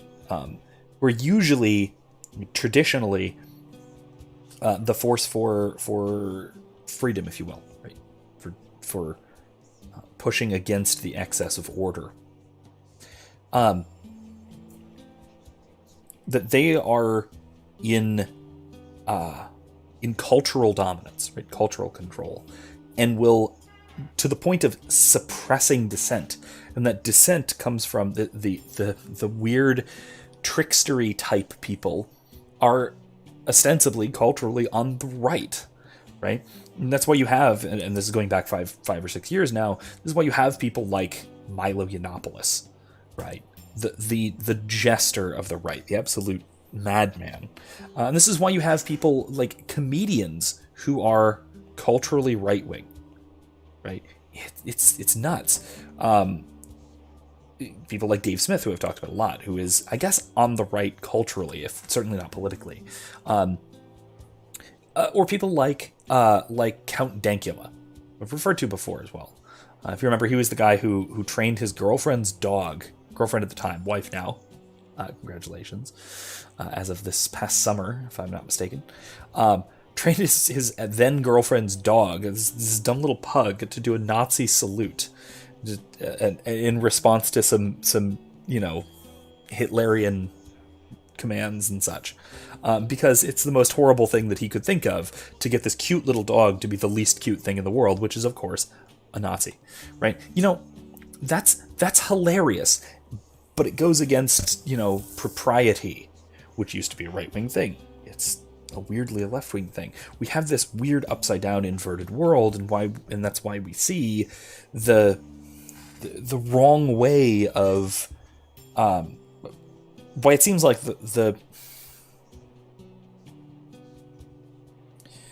why it's weird that it's radical right-wingers today that are fighting tooth and nail for free speech, which would have been an absolute mystery to anyone 50 years ago. There'd have been no way. Eric says, I'm on Nextdoor app.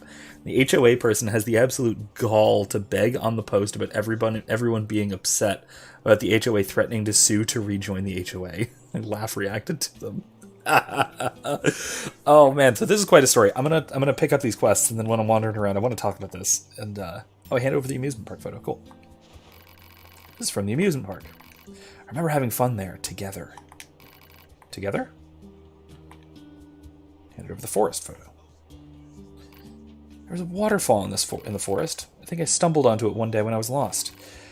How did I get there in the first place? Now I remember. These aren't just photos, they're bits of data from my beloved. 8 years ago, we were attacked by machines and fought a pitched battle. My love was killed, and many of my memories were lost. This must have been his final message for me. Thank you. You have no idea what this means to me. I know it's not much, but please take this. Oh, nice.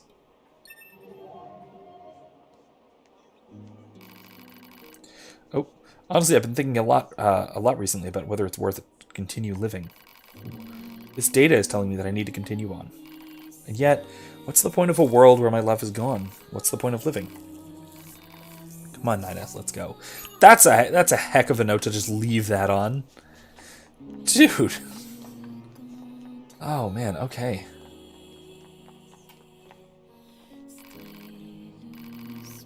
Looking for the lady who was here? Yeah, she left a while ago. Oh no, what did I just do? How did I just skip all that?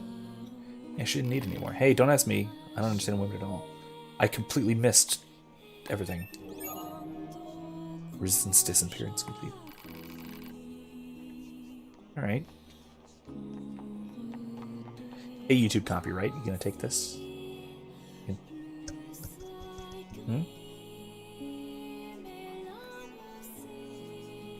I don't care. The music for this game is too nice. I'm not gonna. I'll just deal with it.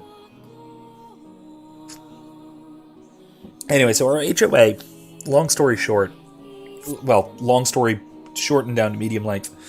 We moved in. We signed like almost everybody who buys a damn house in this country, signed on with an HOA because you kind of have to. It's a thing in a lot of places. And it was contracted with the builders and yada yada yada. It was a brand new house, so might have been able to get away with not doing it, but it would have been a heck of a fight, and probably not. we figured, all right, fine, we get access to the country club and all of the nice resources that come with it. It seemed like a decent, okay deal. Of course, being an HOA, they were also like busybodies to no end. We got cited for what came to a couple $100 for having our trash can in view of the street because it was on the side of the house instead of in the garage or whatever. We just don't open our garage door. We don't use it as a garage. We use it for storage and stuff, so I don't want to bother with that. So, no. I don't want to bother with dragging the garage door open manually. We don't have a garage door opener even. Bother with it. To pull the trash out. Anyway, I digress. They're annoying.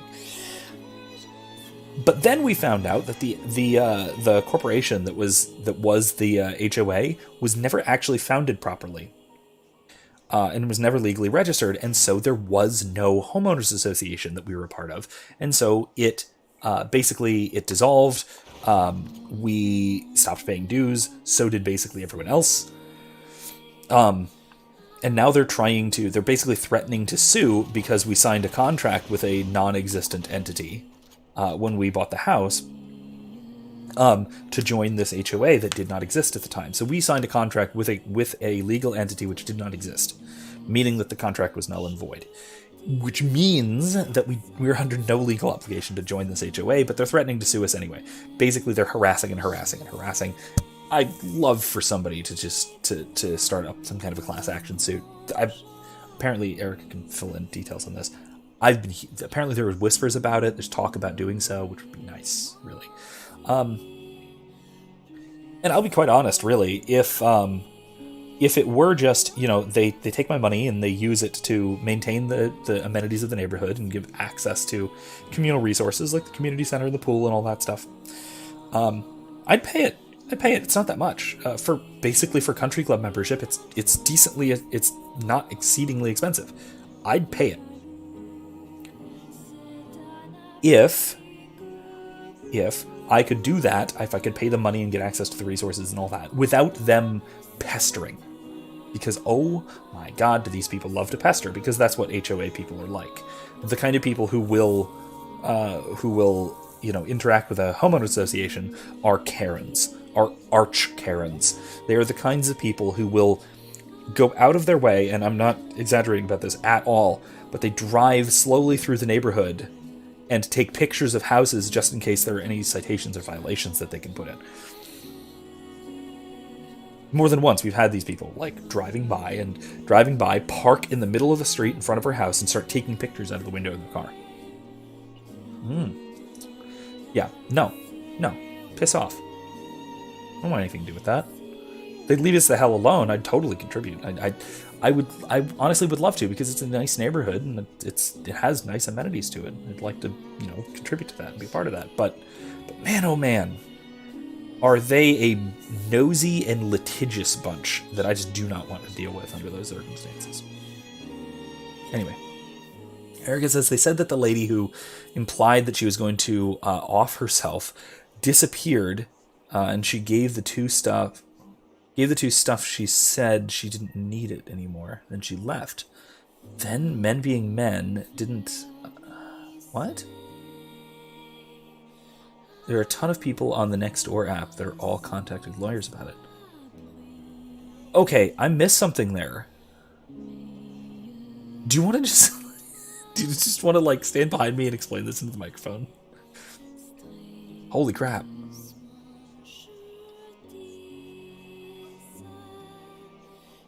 Oh, I skipped.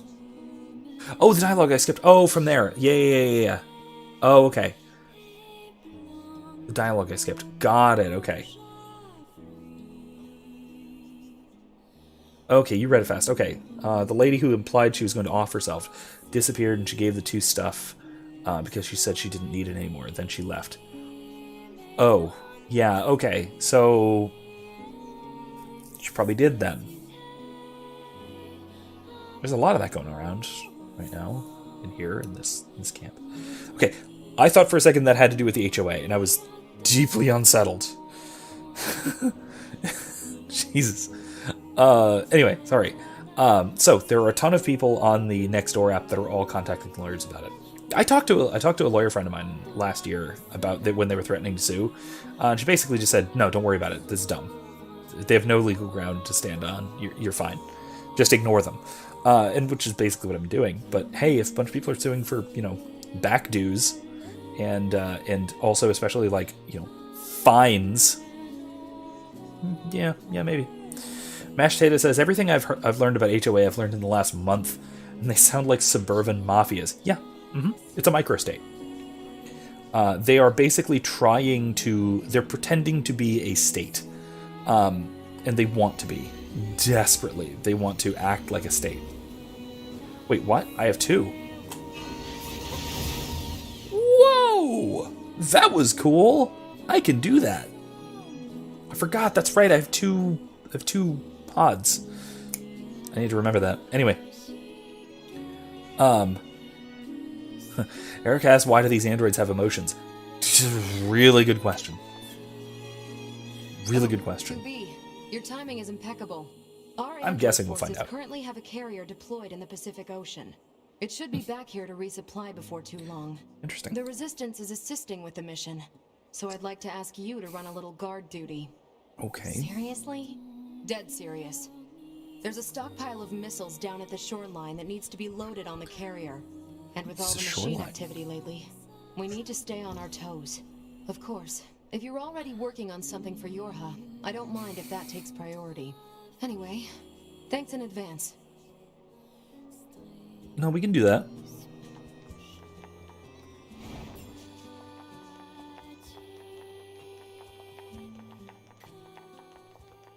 There's a nice subtle bagpipes in the background there. It's nice. Alright, let's check. What's this?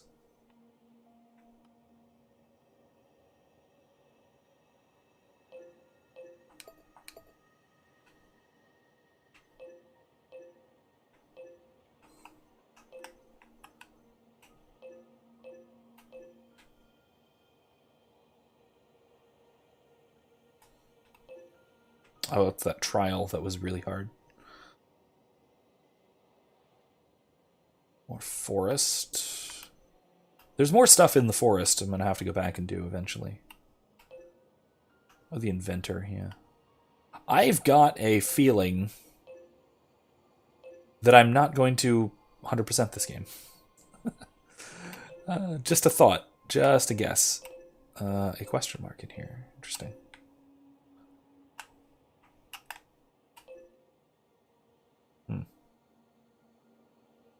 Where is that quest by the shore?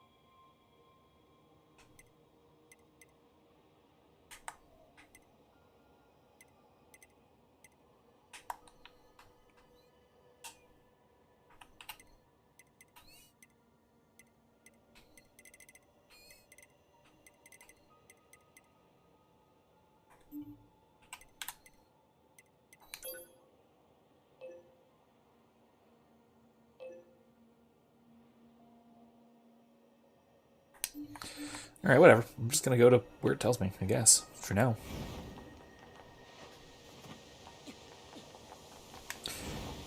Oh, Kylie says, yeah, I gotta go to bed. Gotta work in the morning. Sounds like a good time. That summer job. She didn't actually tell us what it was, but maybe next time. Anyway, good night. Thanks for stopping by. I'll see you next time. What's on here? I'll get to go around. Okay. Thanks for stopping by. See you next time. Hope you enjoyed the stream.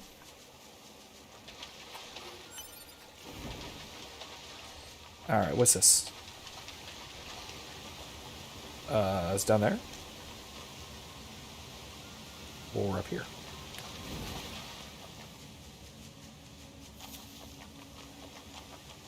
It's probably down there.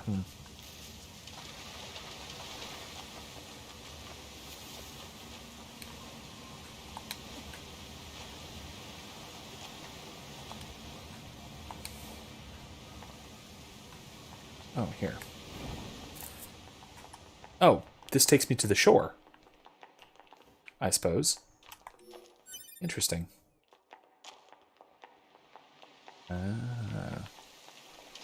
Thanks, David.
Nice.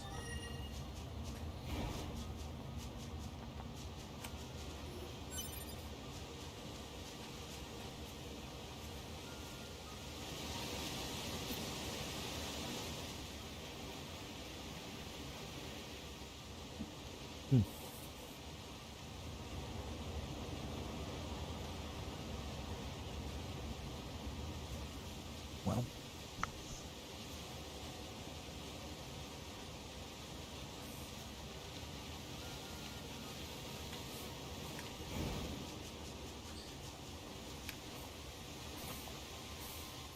Jason.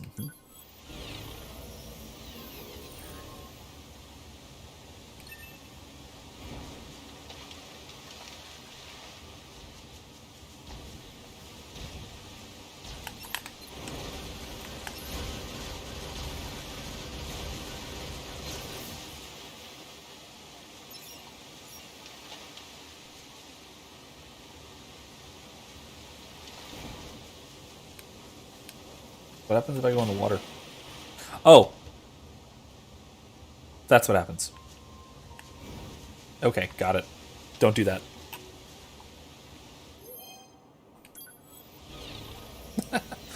Well, now I know. Androids sink. As if I couldn't have guessed. See, I figured I could just, drop down to the bottom of the water and walk around underwater. Figured it might be one of those cool type things, but maybe not. Apparently not. Ultimately, it does make sense.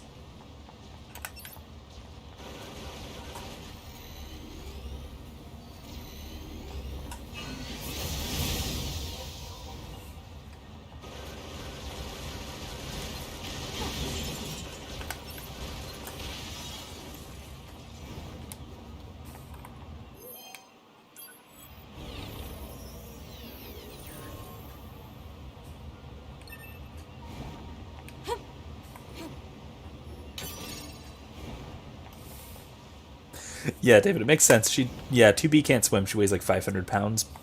That's reasonable. Yeah, we had to figure that out last session or 2 sessions ago. Oh, those are big missiles. Wow, okay. Yep, big missiles. The bedrock here was bombed out in the last war. Looks like the whole city is starting to sink as a result. Oops. Let's try that again, shall we? I'm fine.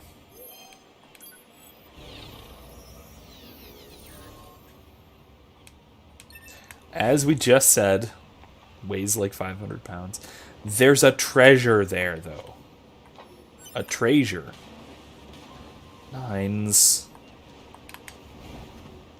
Don't do that.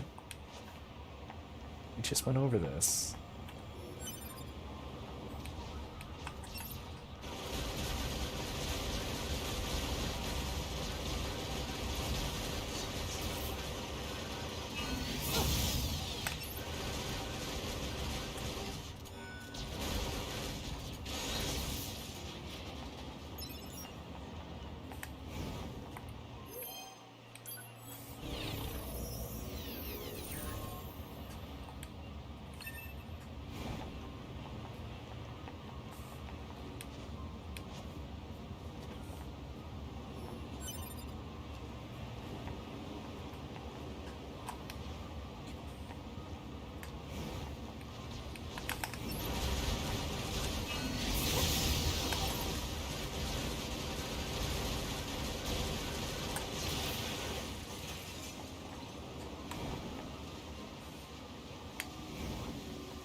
missile sighted.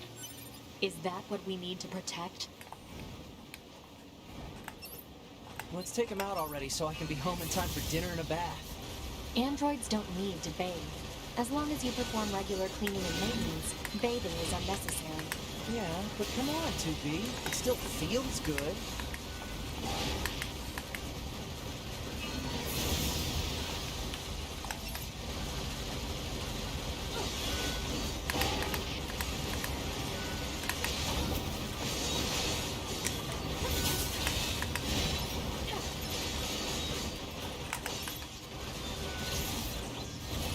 There we go.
Got him. I think that's the last of the machines.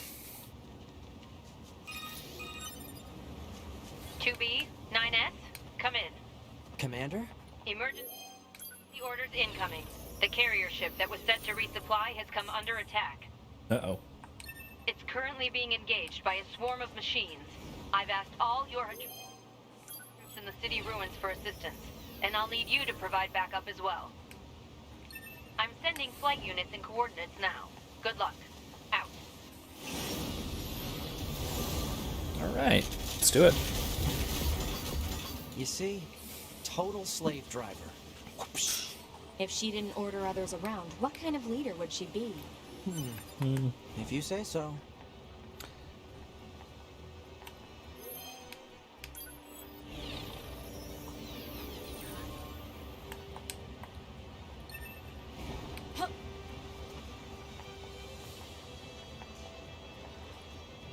Want this one.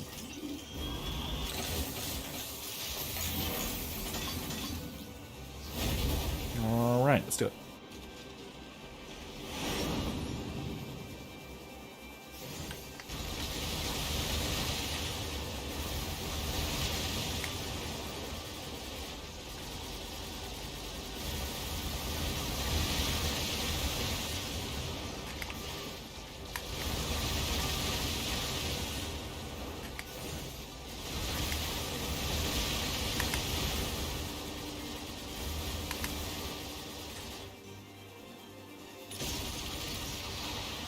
I should not have wasted that.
Attention, this is Carrier Blue Ridge 2. getting support from any friendly units in range. We've come under heavy fire from the enemy. Our escort ship has taken damage and is unable to engage. We're currently resisting with all remaining support fighters, but we can't hold them off for long. I repeat, this is Carrier Blue Ridge 2. We need immediate backup from any available android forces.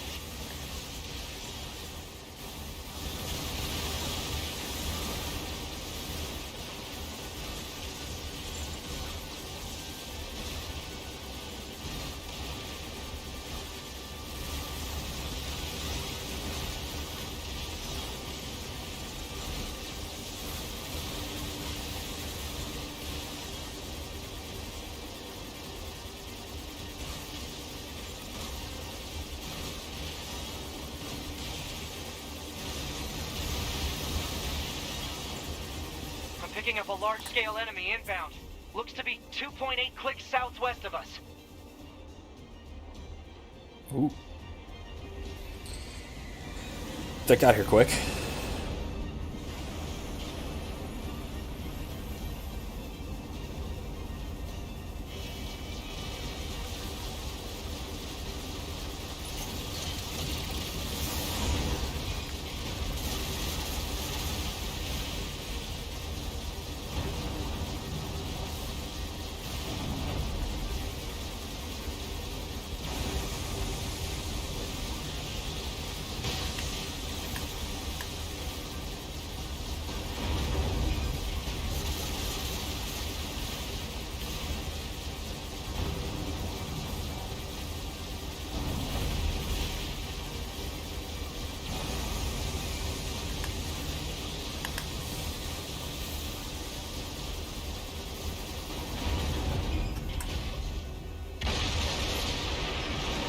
Enemy aerial unit destroyed. Okay, and yet it didn't rain debris and destroy the carrier. I'm still picking up a large enemy presence. Didn't I kill that already?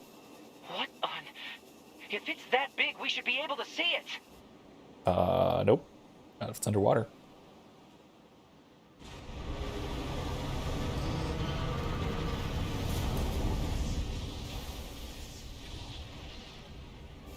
Well, that's new. Machine worm?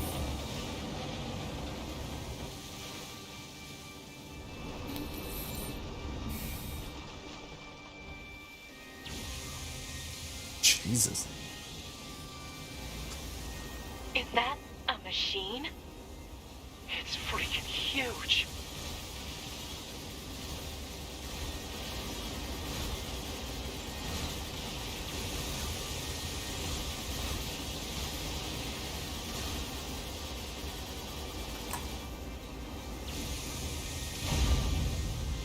Crap!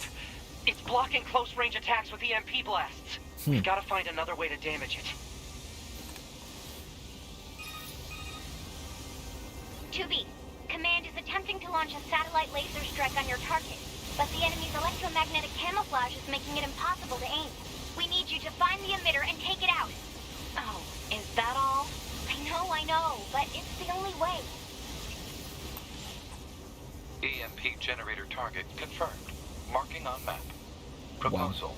Destroy the generator quickly. Oops. I gotta like the organ music. It's very Captain Nemo. Even a bit Moby Dick.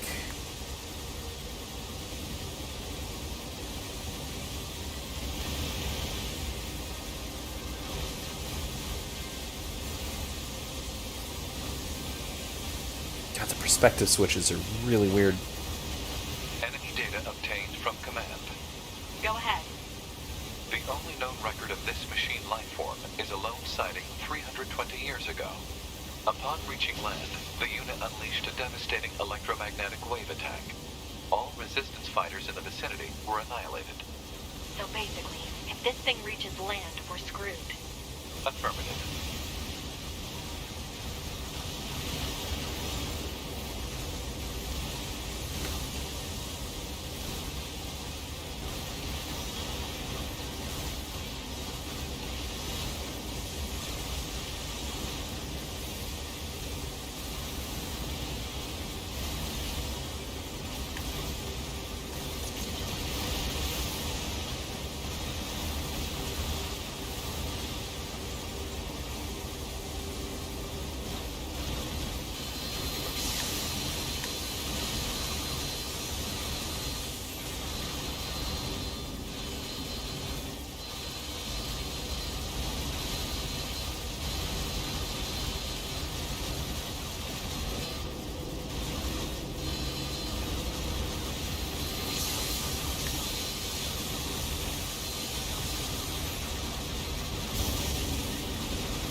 Got one.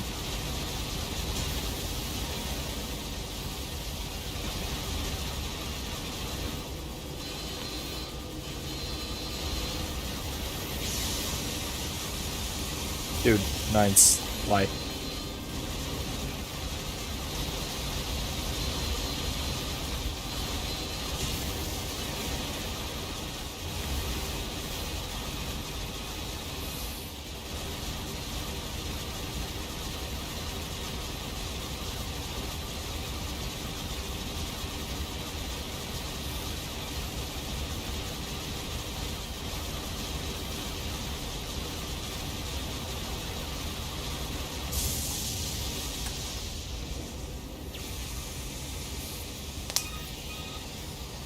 Electromagnetic interference eliminated. Preparing for satellite laser strike.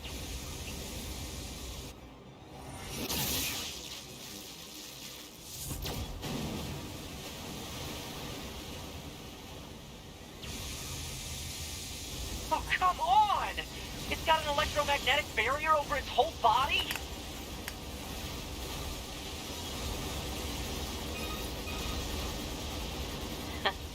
Having trouble over there? Are you Yorha? Hunter Squadron deploying out of North 12C Defense HQ. I'm the commanding officer, 4B. Don't worry, we'll take it from here. Oh. That's a lot. 2B, let's leave this area to the reinforcements. I have an idea. You and I should meet up at the spot I just marked.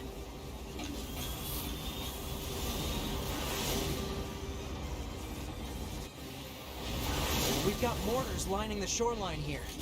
All the EMP shielding in the world won't help against close-range mortar fire. Got it.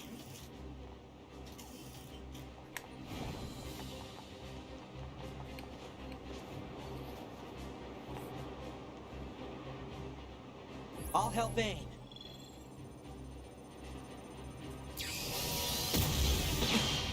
This thing's armor is too thick. We need more firepower. 2B, let's try for a more direct approach. Direct? Oh, right. That's right. Lay down some fire in its stupid mouth. There we go.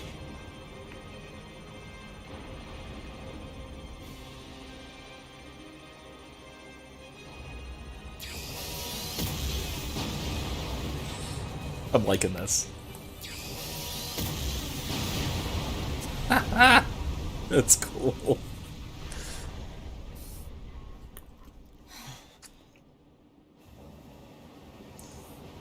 Oh.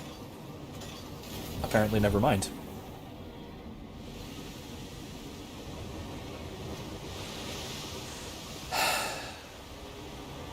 This reminds me of the thing from oh jeez, which Zelda game was it? 2B! We gotta Skyward get him, Sword. 2B. This is bad.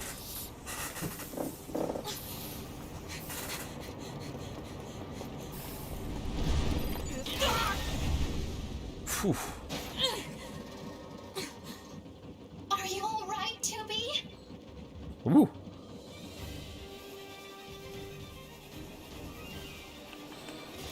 That enormous machine is an ancient weapon.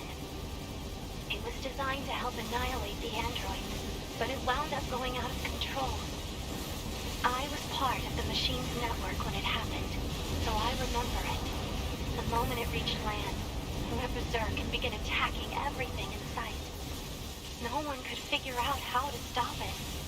We eventually marooned it deep in the ocean, but it seems to be searching for a way back. Huh. Hey, 2B, I think I have another idea. You keep that thing right where it is, okay? What? Please, 2B, this is gonna work.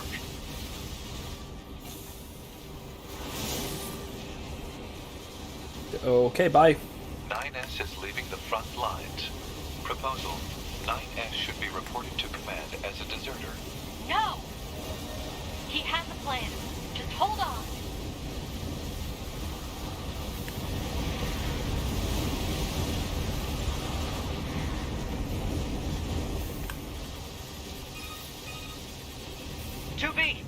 I'm going to see if we can use those missiles back on the shore.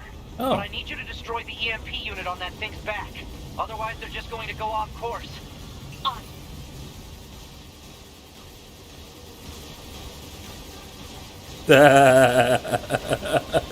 Erica says, I have an idea. This is going to work. Trust me. 9S/Al, probably.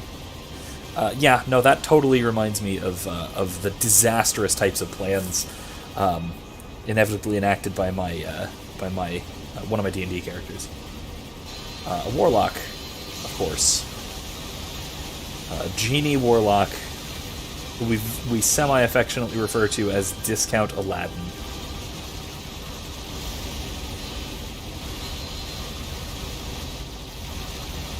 For great value Aladdin, because you want to have the name brand, non-name brand, you know?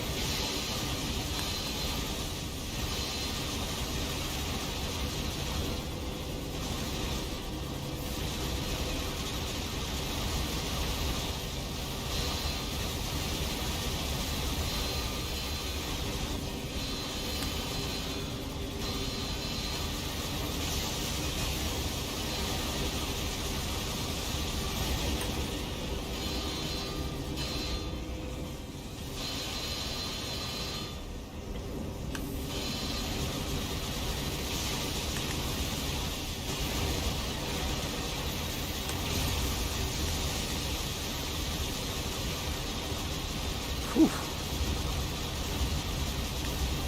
I don't like that.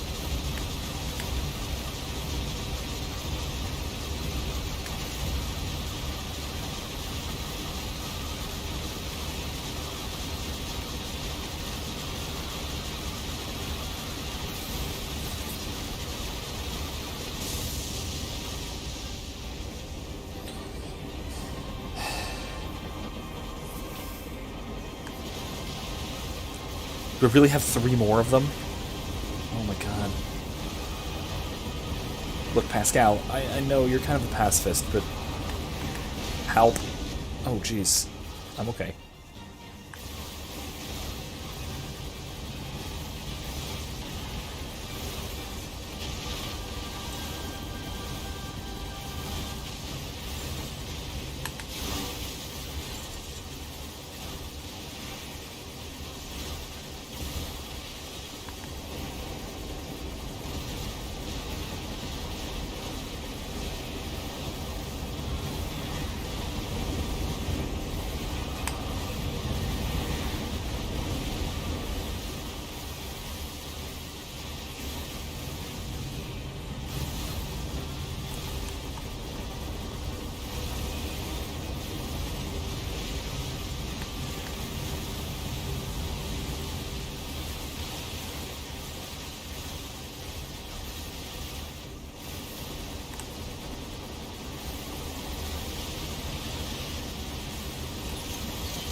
signal lost. Uh-oh. Organize a search and rescue party for the missing Yorha members at once.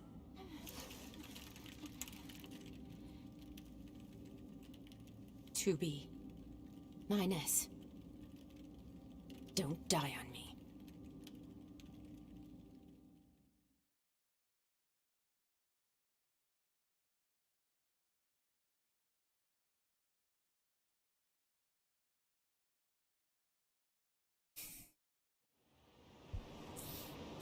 David says Pascal is helping. She has all the exposition. It's true. It's true. We wouldn't want to have to do that on our own. Hey, we're up. Not dead. Wow. Oh. Wow.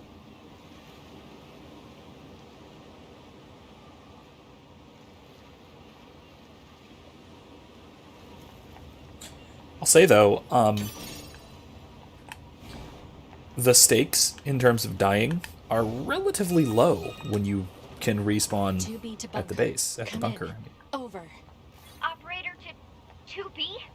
2B, are you alright? Running system diagnostics. Core Yeah. functionality appears intact. Thank goodness. Never mind that. I need a status report. Roger that. In regards to the giant machine that attacked the shore, it ceased its resistance 8 hours ago following your missile strike. 8 hours? However, its EMP strikes knocked out comms all across the region. We're having trouble getting them back online, which means data uploading is currently unavailable in some areas. Where's 9S? Yeah, about that. We picked up a faint black box reading, but it wasn't strong enough to lock down his position. If you found something, that means he must be alive. Put in a request to the commander for immediate approval to begin a search. Actually, the commander has already ordered us to prioritize tracking down surviving Yorha members. If you find 9S, let me know, okay? Will do. 2B out.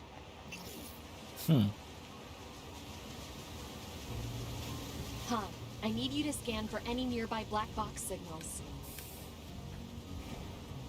Scanning complete. No signals detected. However, a dynamic scanner is required for detection of weaker signals. Never heard of it. Said dynamic scanner may be located in the resistance camp. Proposal. Further information should be obtained from the resistance leader. Let's go.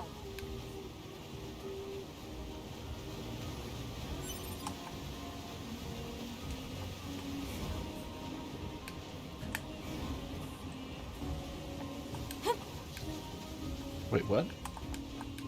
Oh.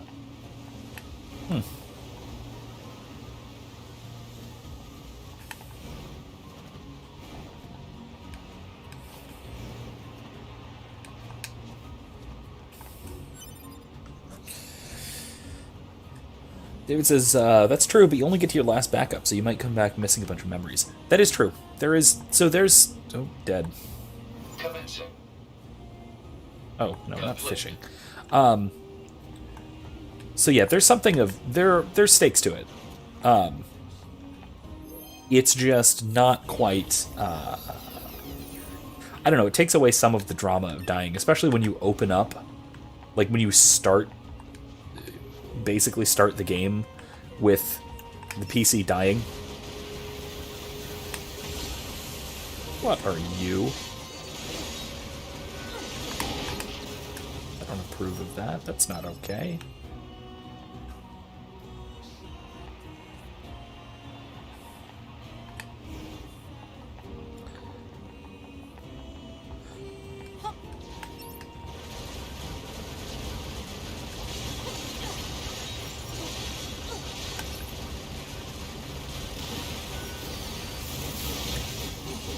Well, that was cool.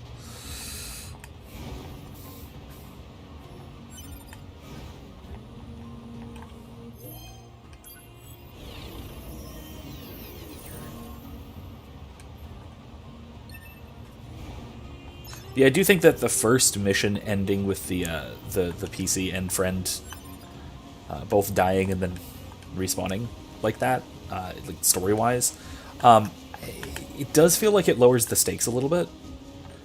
It's a really cool way of introducing the mechanic. I do really like that. But there's trade-offs to it, you know? That's all. I think overall it works. It works more than it doesn't.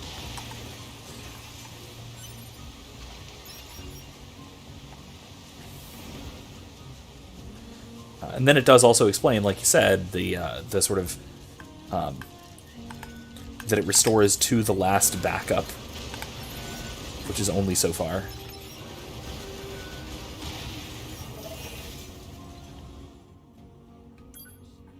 Okay, so we're good there. Actually, can we just transport back to the resistance base? That seems like... I wonder if it's actually active. No, it's not. Some of them are active, but not all. So let's just go manually, if you will.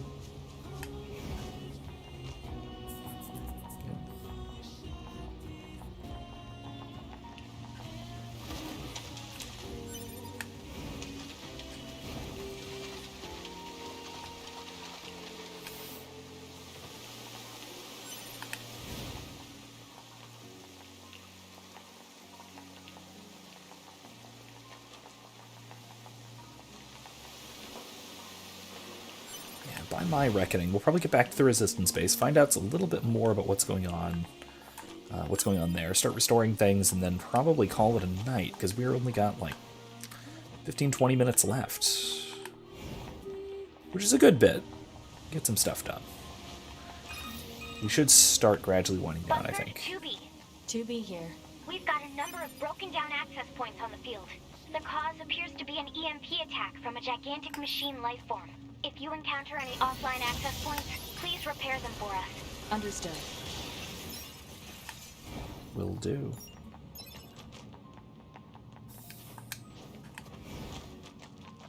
Resistance base is up this way, right?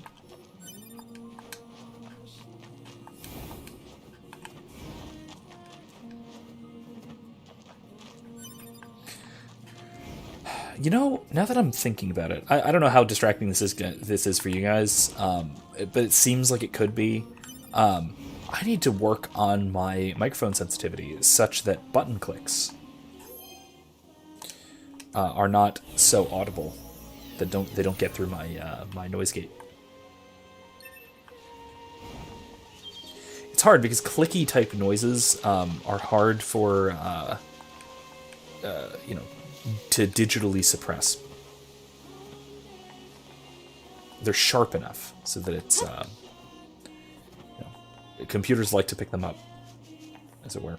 If it's not too distracting, it's not a problem. Let me know. But it seems like it might be, from my perspective.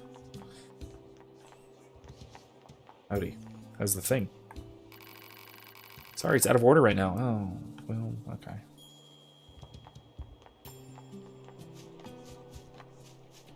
Alright, then. What's up? I'm looking for something called a dynamic scanner that can detect black box signals. A dynamic... Oh, you must mean the one the twins built. I think they're just back from an expedition, actually. You should see some red-haired androids over there. Try talking to them. 2B. Those twins, they... Yes? Actually, never mind. That's... okay. What do you want? Easy, Devila. There's no need to be so confrontational. And you don't have to trust every idiot that wanders by. I'm sorry about that. Can we help you? I need a scanner that can detect faint black box signals. Yeah. I was tinkering with something like that a little while back. Here, if you want it, it's all yours. That chip should help with your search. Once you install it, it can detect black box signals, quest objects, all manner of things. You'll hear a sound whenever it finds something. And if it ever bugs you too much, you can always pop it back out. Let us know if there's anything else you need from us, okay? And don't think this makes us friends. Oh, Devila. Okay, pod program. How do I change that out? Do I actually need to go to somebody, or can I do that? Skills? Pod programs? Scanner.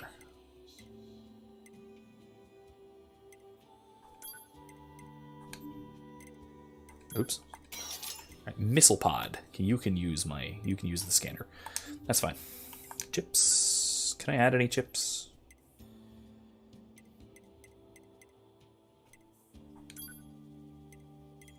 Yeah. Can't add any more. That's fine.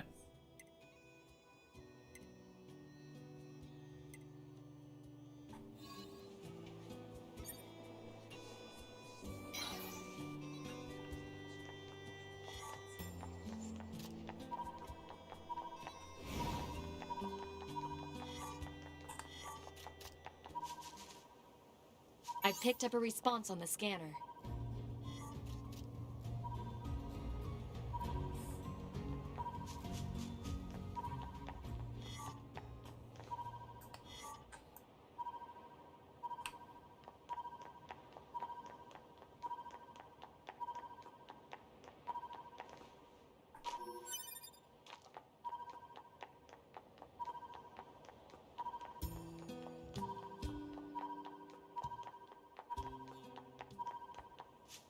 Is it like a directional thing?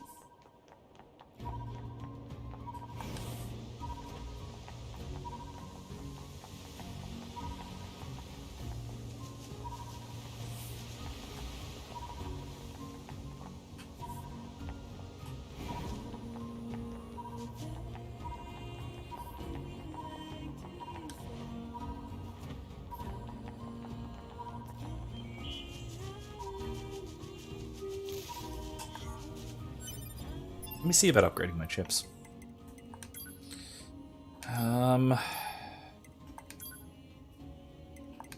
Alright, so I've got auto heal 2, movement speed 2, auto use 2. Can I upgrade the chips, or would I then just replace them with better ones? Auto heal 2. Is that chain damage? Yeah.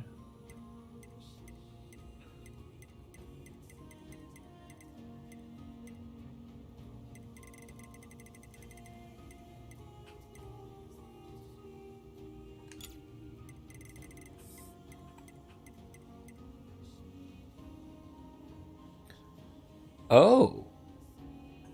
So you can combine them. How? How do I do that?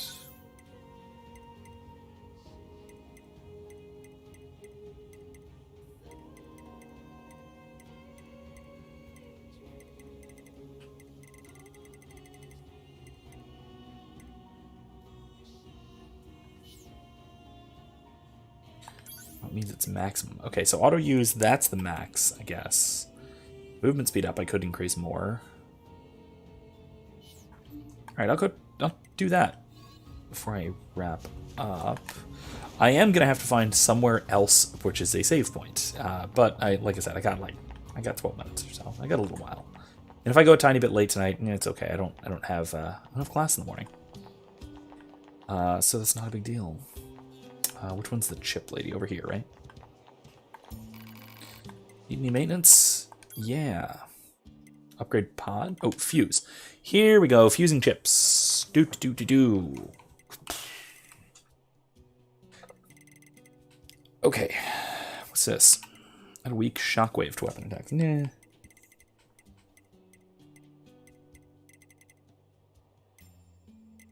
HP up, offensive heal, deadly heal.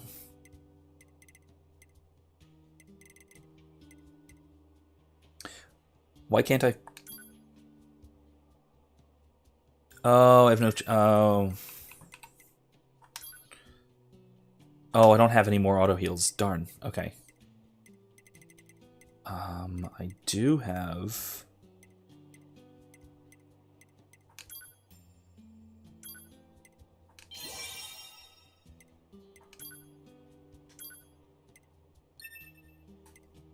Worth it.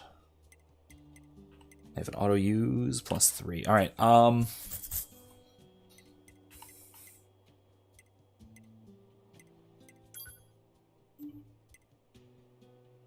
right. Cool. So I can use that.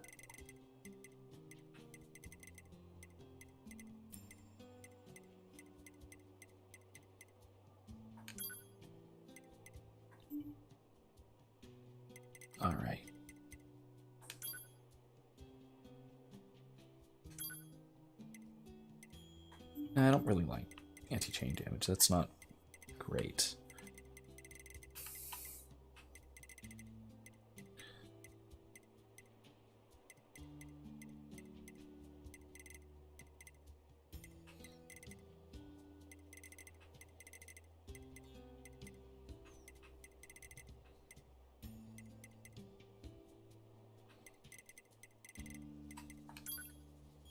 Nah.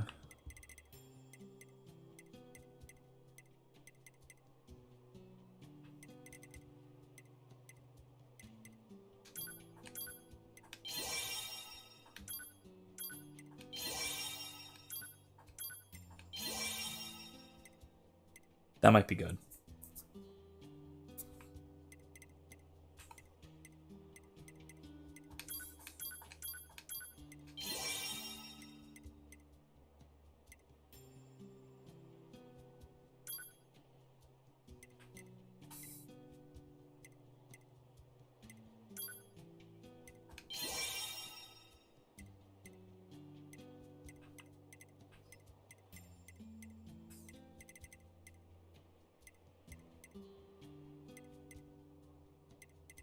All right. That's fine.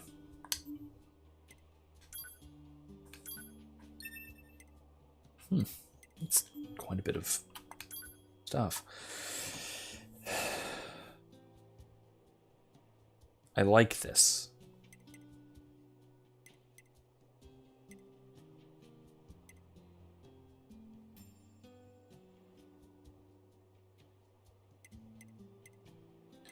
Ooh, that's so worth it.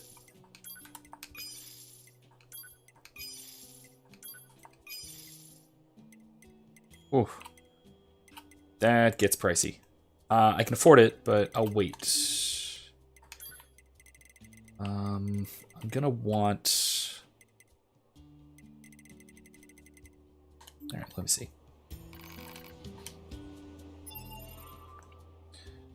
Oh, black swarming is more efficient. Okay. Plug-in chips. Oh my god. I have a lot more. Alright. Let's check out other... First of all, let's add that there. Fast... wait, no. Not fast cooldown. What was it? It was... movement speed up.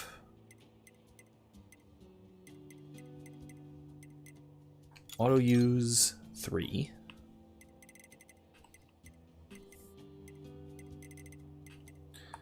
Maybe an evade range? Nah.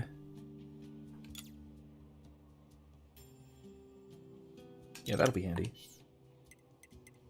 What about attack?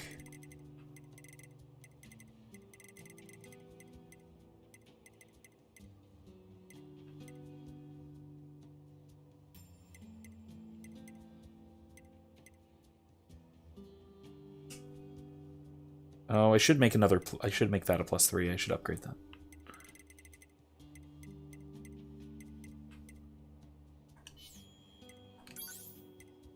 Auto heal. Deadly heal. That's a good one.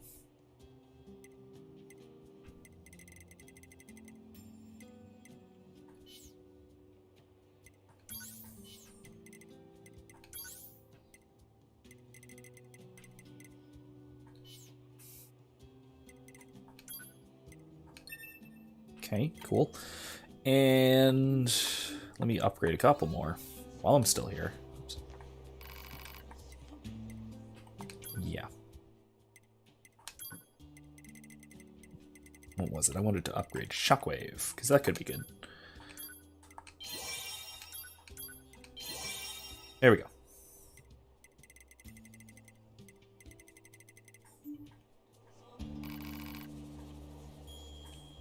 Wait, no. Alright. And plug in chips. Oh, crap. No, back. Customize with attack.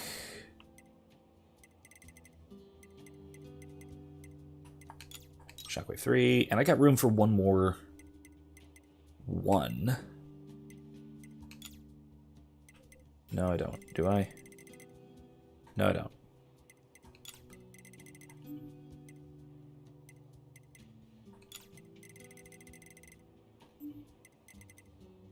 Huh.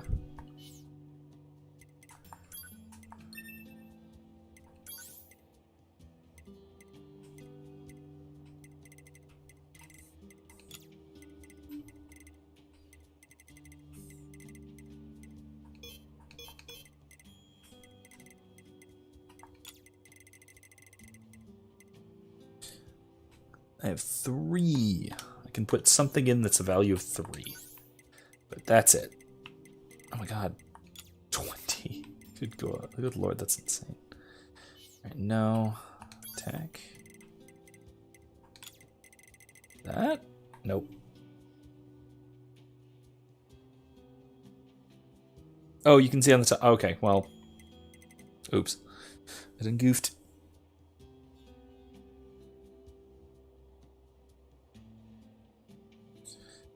Alright. Nothing that's 3, is there? I can always put damage values back. There we go. Looks like we're good. Alright. Let's wander off. And it's near a save area. Let's head that way.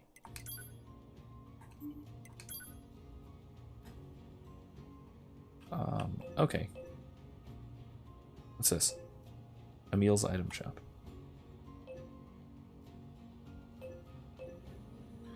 Let's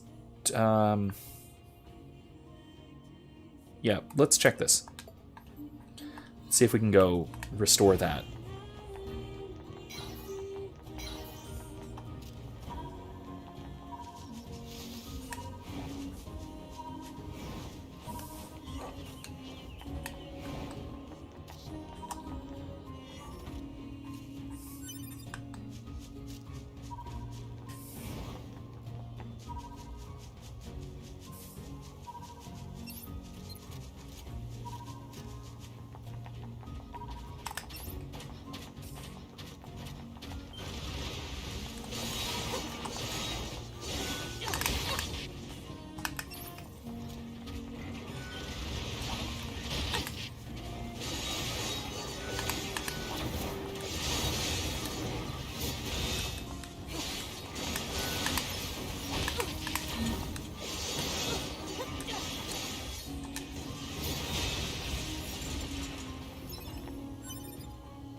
Yeah, I think you're right. I'll probably remove the number things.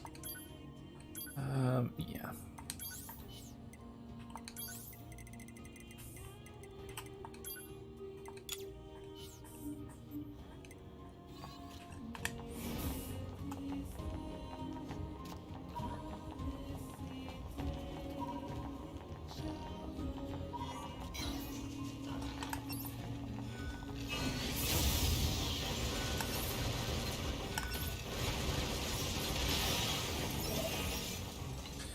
All right.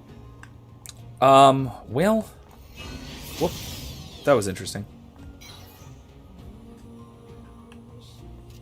I'm gonna have to keep searching next time, because it's just about midnight.